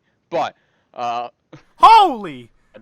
Shushina! But was shot to death earlier at a 7-Eleven. Yep, very tasteful. Way to honor the dead there. Okay. Wait, what's going on here? Is this not the right one? I'd be so mad this is not the right one. Revtis Amaharame. Oh, I think that's actually it. Oh. Sick So he was sentenced to 10 to 25 years in prison. Holy cow. And man, he must have had a good lawyer if he only got 10 years. What I'm saying. Wow. Wait, so what? Good for Jerome. Well, so he went into a store and shot this woman? Yeah, I'll send you the news article. But boy, Was that not first-degree murder? Well, I'm gonna imagine that they went in there to rob the place, but they didn't go in there to shoot the person. Shooting the person just kind of happened. Wow, that's something. Oh, his middle name is Raphael. Oh, sick. Oh, I am on a hireafelon.com. Let's go. I found a new place. Oh, we gotta save this for another episode. We're gonna send a hit out for me, and I have to avoid. Oh yes, we're gonna put in resumes of felons. Oh, beautiful idea. All right, so question is, should I hire Jerome Raphael Bolton of Nevada? Yes, we believe everyone deserves a second chance, no matter what the crime they commit. As long as they have served their time and made amends to society, they definitely are ready for a job opportunity. Hire a felon means like giving felons. So the website is felons a job in the real world. I thought it meant like I want to hire someone that can murder. I thought that's what you stumbled across. That's less interesting. Oh, there's mugshots too? Oh, let's go! Dude, can we hire like someone to edit these podcasts? All right, we're going to go with Emily Brubaker. Why does that name sound so familiar? My cousin! I'm just kidding. Where's she from? Where's she from? Philadelphia, born and raised. Stop. Columbus. Huh. Possession of drugs, incarcerated. Wow. All right, I'm so excited. Wow. I'm so excited for this. All right, we're putting this in the show Google Docs. This is gonna be fun. Hire a felon to edit our podcast. Oh. To be fair, we already have one. You know. What? All right. Now into our next segment, Matt. A beautiful change has happened on Twitter. And this is going to be our grand finale segment. A beautiful change has happened on Twitter. Speaking about wrongfully convicted people, O.J. Simpson. O.J. Simpson. O.J. Simpson came onto Twitter these past couple months and has really taken Twitter by storm. He makes Twitter videos mostly about how he doesn't want to kill Antonio Brown. Wink, wink, nod, nod. How mad he is at Andrew Luck, and just how his fantasy team is going. Which, hey, OJ's team is 2-0. Good for OJ. He came out swinging. First year out of prison, and boom, he's already first in his league in fantasy football. So good for him. Got an eye for talent. But O.J. Simpson likes to make videos on his tweets. So Matt and I are going to recreate our own O.J. Simpson tweets and videos by doing kind of what we did with the Colin Cowherd analogies. We're going to think of a topic. We're going to give each other a topic, and then we're going to on the screen here. You're going to see that we have a Cards Against Humanity generator. We're going to go against what the white card says and give them what we think. So Matt, I'll start it off with you. Your topic is going to be... I hope it's a word I can say. Mitch Trubisky. And the topic you're going to get here is chivalry. Do you want a different white card? It's kind of lame. Okay. Give me another one. The forearms of Venetia. Do you What know? the heck is that? All right, we'll go with the first one. The first one was Mufasa's death scene. So you got a Mitch Trubisky and Mufasa's death scene. Like compare them or just do whatever? I don't know. What would O.J. Simpson say about Mufasa's death scene? O.J. Simpson. All right, I got it. Okay. I'm ready. Yeah, just go whenever. It's like a grand entrance. Oh boy. All right, so Matt is walked away from the screen. Not really sure exactly what he's doing. Hey, Twitter world, it's me, OJ Simpson. Hope y'all are doing well. Heading over to being 3-0 in fantasy football, and I'll be honest, I'm struggling at the quarterback position right now, but I got a good feeling about Mitchell Trubisky. I know what you're saying. He struggled the first 2 weeks, but I struggled a lot when I watched the 1994 classic movie, The Lion King. Such a good movie, but that one scene where Mufasa dies? This is kind of like what Mitch Trubisky's doing in these first 2 weeks of the season. But after he dies, a new king will rise. Mitchell Trubisky. All right, Twitter, take care. That's Very well done. Also, I want to ask, why does O.J. Simpson usually have someone holding the camera for him? What is that person thinking? I want that job. Do you? I want it. Do you want O.J. Simpson's video job? Do you want to be around O.J. Simpson, Matt? Is that the job you want? I can name at least 2 people who that didn't work out for. I tell you what. I feel like me and OJ could be really good friends. Okay. Well, hey, as long as you Steal his Heisman Trophy award. As long as he's not wearing gloves, I think we're good. All right. So I'll get into the next OJ segment here. Give me a topic, a player, a person. What do you want me to talk about? Just anything? Yeah, anything. Let's talk about... Okay, I'm going to stick with another football player just because that's what you did for me. Think of a really random player. Antonio Brown. Antonio Brown, huh? All right, I'm going to generate a new card here. Chugging a lava lamp. Okay, Antonio Brown chugging a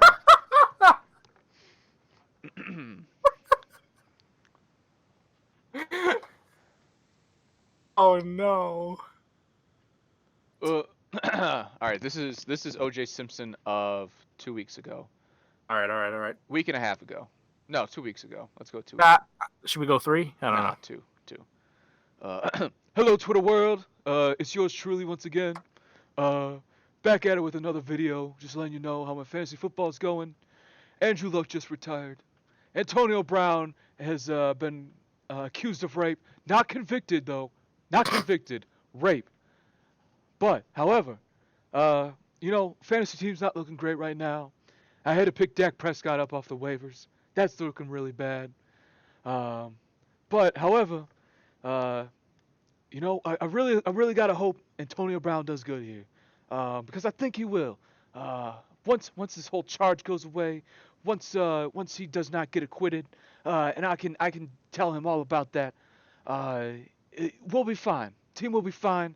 We're gonna make an undefeated run to the championship in fantasy football.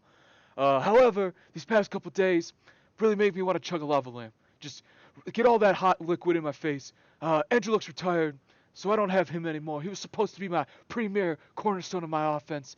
Antonio Brown not only called his GM a cracker, not only posted that weird video with John Gruden, but he has also just been accused of rape. Not convicted, though. Not convicted. Not convicted. However, until next time, it's yours truly, OJ. Oh, that was. I'm still working. Qualify that as a song, but I want it to win a Grammy. I'm still working on my OJ voice. I got the Hello Twitter World down pretty well. Hello Twitter World. Hey, Twitter world. Hey Twitter World. All right, Matt.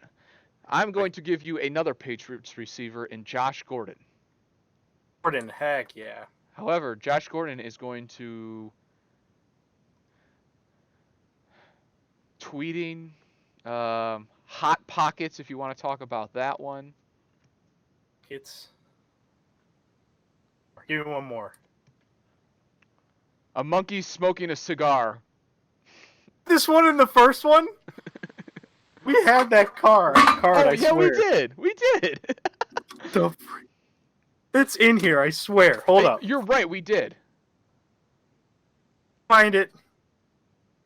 Smoking a cigar. Look at that. Thanks, OJ, for connecting our podcasts.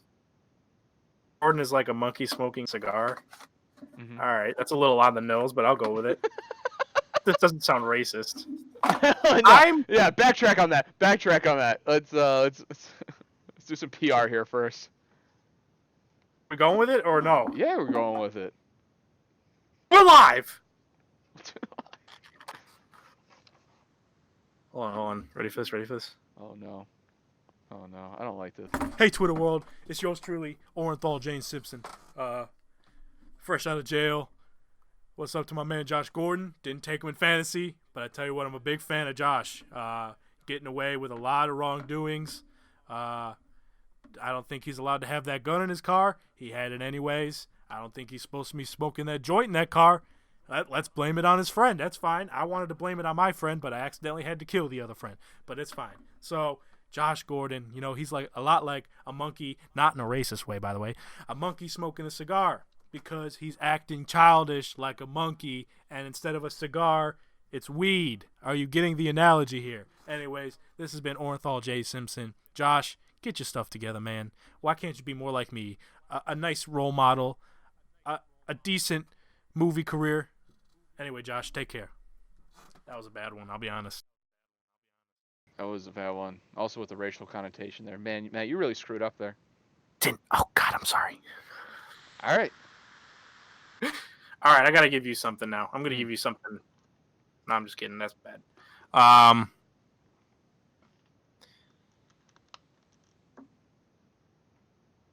Things in this room to give you. you're going to give me an object to talk about as O.J. Simpson? Exactly. Oh, boy.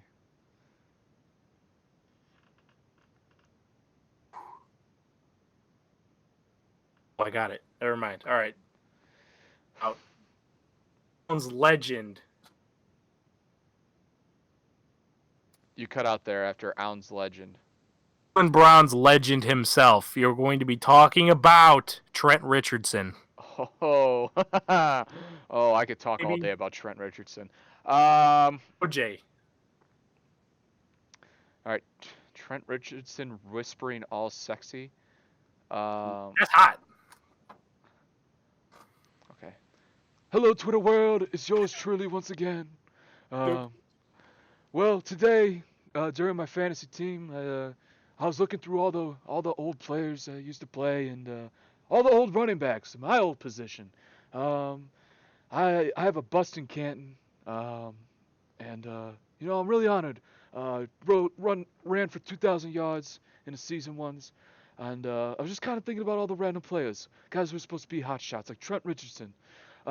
He averaged like 3.1 yards per carry in his prime days, and he was drafted in 2012 by the Browns, but he was fine. He was fine. Trent Richardson, it played in the AAF, I believe, and I think it was the leading rusher there. But Trent Richardson's like whispering all sexy. You think he's gonna be good. He came out of a Nick Saban offense, and he had some promise. He has some promise. But and nothing ever planned out from all of it. Just because once you do it once and it turns bad, it's never gonna happen good. just like whispering all sexy. But anyways, Twitter world, that's all I want to talk about, and well, I'll catch you next time. We need to take some improv classes. Yeah, we do. Well, you need to take some improv classes. You're wrong now. All right. I'm going to give you Colin Cowherd, All right. and you are going to talk about. Oh, we got a 2-for-1 here. You can either talk about preteens or flesh-eating bacteria.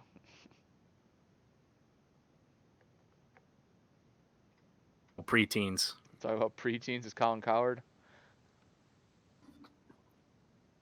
Intro, baby. Oh my God, Matt is once again getting up, doing props or something like that. It's once again just the Brown Show, not the Brown Mamba Show. Today we're going to talk about how the Lions are still a playoff team.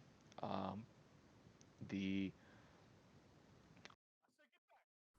said get back. Anyways, hey Twitter world, just got done cutting some paper. Anyways, just want to log on here and talk to my friends over on the Twitter world. And I've been watching Fox Sports recently.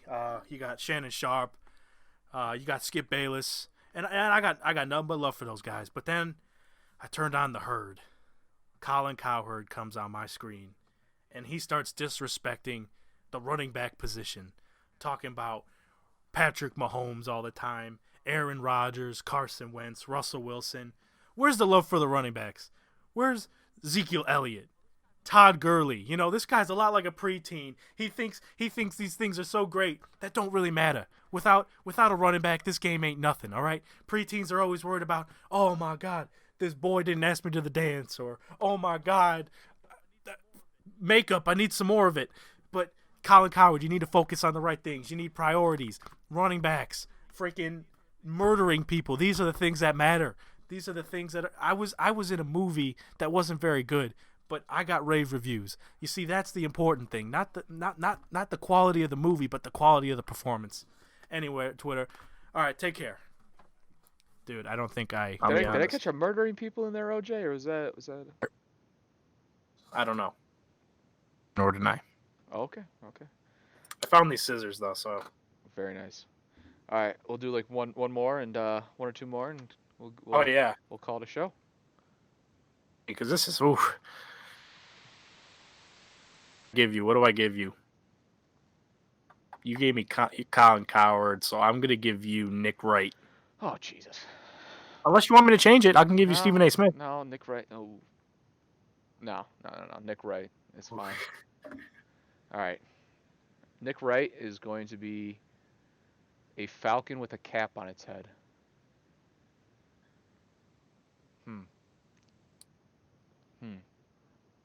Nah, that's lame, dude. Pick something else. That is lame. I'm not gonna do that one.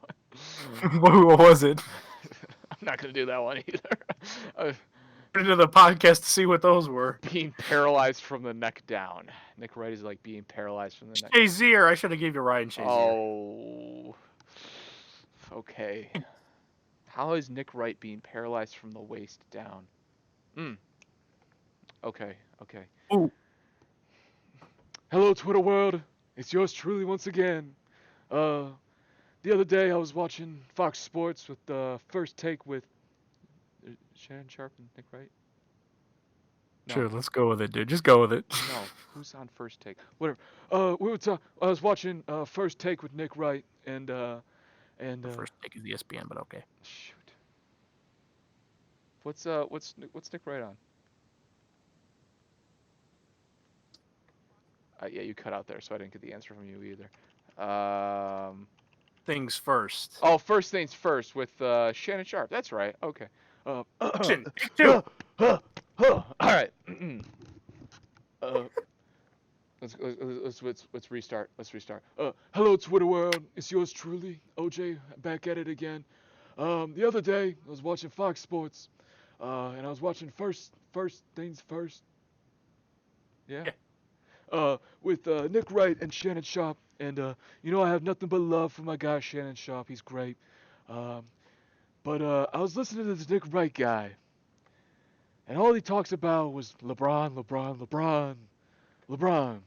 And then whenever he would talk about anything else but LeBron, he would sound stupid. So stupid that he just kept running his mouth. Just kept running his mouth. And it was running and running and just, it was like a runaway car, like a 1994 Ford Bronco. It was like a, it just kept going and going. And let me tell you, I didn't appreciate it. I didn't appreciate it at all. It was so mind-numbing that I felt like I was paralyzed from the neck down because all he would talk about is LeBron, LeBron, LeBron. And then he would say something stupid about the NFL when it's obvious that the two things this guy doesn't know about is good haircuts and the NFL. But anyways, that's all I got to say. Thank you for viewing in. And until next time, it's your boy, OJ. And so when you were like, okay, so Nick Wright talks about LeBron, LeBron, LeBron, and then you paused, and then you were like, freaking, I lost it, dude. I don't know why that was funny, but it was. All right. You want to do one more each there? Sure, dude. All right. I will give you. Give me something juicy. Do you want Colin Kaepernick or Donald Trump? Either one, dude. Pick it. I will give you. Donald Trump, and I will. Ooh, we getting political, baby. Donald Trump rising from the grave. All right, I ain't gonna do an intro because those intros are trash. Hold up! I got a knife. Ready? What's a knife got to do with O.J. Simpson? He was acquitted, or he was not acquitted. Hey, Twitter world! I'm sorry. I won't talk during your Do it intro. again. Please go. Ticking me off. Ow! I just stabbed myself. Frick! Do it again. I missed it. Hold on. I swear to God. Hold on. Like, I'm actually bleeding right now. Hold on. Okay. This is hard to... Hey, Twitter world. It's me, yours truly, with a really pathetic knife. I've dealt with bigger things before, but it's fine. Anyways, usually I'm talking about fantasy football. I'm talking about wrong allegations. But today we're going to be talking about Donald Trump. I know, here we go. But Donald Trump, this needs to be said. Donald Trump, he had a career in the early 90s. It seemed like it was going places. But then it was all starting to go downhill. You know, once you get a Comedy Central roast, you know your career's pretty much done. So he rose from the grave and just he pulled out of left field and he just said, you know what, I'm going to run for president. And I tell you what, if I wasn't in prison, this wouldn't have happened. But now that I'm out and it's kicked in that he's president, boy, this kind of reminds me of the Michael Jackson hit music video Thriller, where zombies rose from the grave, and Donald Trump is one of those zombies you just don't want to rise from the grave because he's caused nothing but trouble. He's caused walls. He's caused tweets that are not as good as mine. I really would recommend to Donald Trump, if he wants to tweet, video form is the way to go if you want to thoroughly talk about what you want to talk about, Donald. So while you're rising from the grave, I think I've rose from the grave just a little bit more with my social media presence. Anyways, Twitter, take care. I got some getting even to do. That was poor. You had so many analogies you could have made there that you just didn't. Listen, I didn't want to get too political. I'll do it as mine as well. Oh yeah, you do, Don. You just go. Hello, Twitter world. It's yours truly, OJ, back at it again. Well, let me tell My you. knife. Let me tell you. I've been getting a lot of love on Twitter. I've been getting so much love on Twitter. So thank you to all my fans. But I want to talk about someone on Twitter who doesn't get a lot of love, and it's our President Donald J. Trump. He doesn't get a lot of love. He says a lot of wrong things, and he's trying to make the country go in a wrong direction that I don't think should go. You know, like how I cut through a hole and I was going right side and then I cut left side and then I took it about 80 yards to the house, like that. However, Donald Trump has been causing a lot of problems for everybody, including me. It's like if if Nicole Brown Simpson and Ron Goldman rose from the grave, that caused a lot of problems for me. Let me tell you. But they can't, and in a few more years, someone's gonna be the president of the United States. It's not gonna be Donald Trump. I don't know if it's Andrew Yang, Bernie Sanders, Kamala Harris, Tulsi Gabbard. I don't know who it is, but until then, Donald Trump's our leader. But I'm the leader of the free world on Twitter, and that's never gonna change. But until next time, Twitter, it's yours truly, O.J. Simpson. God. This is a time. Something I tell tells me you that much. everything we just did was very tasteless, but I don't get that cue. I don't know. Yeah, probably. All right, but besides that, I don't know if you have anything else you want to add to that wonderful episode that we did. For 2 hours, we knocked it out of the park again, baby. Yep. I mean, we have some time that we should cut and stuff like that, but we have like a few breakages. But besides that, a little bit longer than what we wanted to. We'll get back onto that. Like I said, this is our first real podcast in a few months. After that football podcast, but we'll get back to it. We'll catch on the thing. We got a lot more fun segments coming. I just accidentally opened that. Don't want to open that again. I'll give a little bit of insight into what we got going on. Ooh. We got conspiracy theories coming up. We got a little bit of Breaking Bad coming up because that's coming up soon. Oh, mama. We got Stephen A. We got some Stephen A. moments we want to talk about. Maybe Absolutely. draft. And then we're gonna do some tier lists. And maybe some That's topical. maybe some slam poetry. But that's what we have going on. And I'm really looking forward to what we got going. We're back. We should be recording a little bit more often now. We don't have just nothing but football to talk about, and I'm looking forward to it. Be here. All right. Well, anyways, Matt, if you got nothing else to say, Oh, I got something to say. you said something, but you cut out for me, so thank God. I gotta say something. Let's hear it. Hi. Okay. But besides that, once again, thank you for tuning into the Brown Mamba Show. You can find us on our Twitter, right up at the top right there, at Brown Mamba Show. And then you can also email the show, ask any questions at thebrownmambashow@gmail.com. My Twitch and Twitter are right here and right here, at cbrowning45 on Twitter and the bakesale45 on Twitch. Matt's are, if you want to point down on either side, Matt. Your Twitter and YouTube, you are just pointing at the wrong places. Twitter and YouTube at MattMamba24 and at MattMamba on YouTube. Here. Yep, right there. Point down with your left hand. Down. Yep, at Fat Jackson Fan on YouTube. That's Matt. And and you'll also see below on our lower third something that says your ad here. So if you for any reason ever want to sponsor the garbage content that we put out, that's where we'll put your ad. We'll make it even a little bit. An Aaron Rodgers Hail Mary, and I love it.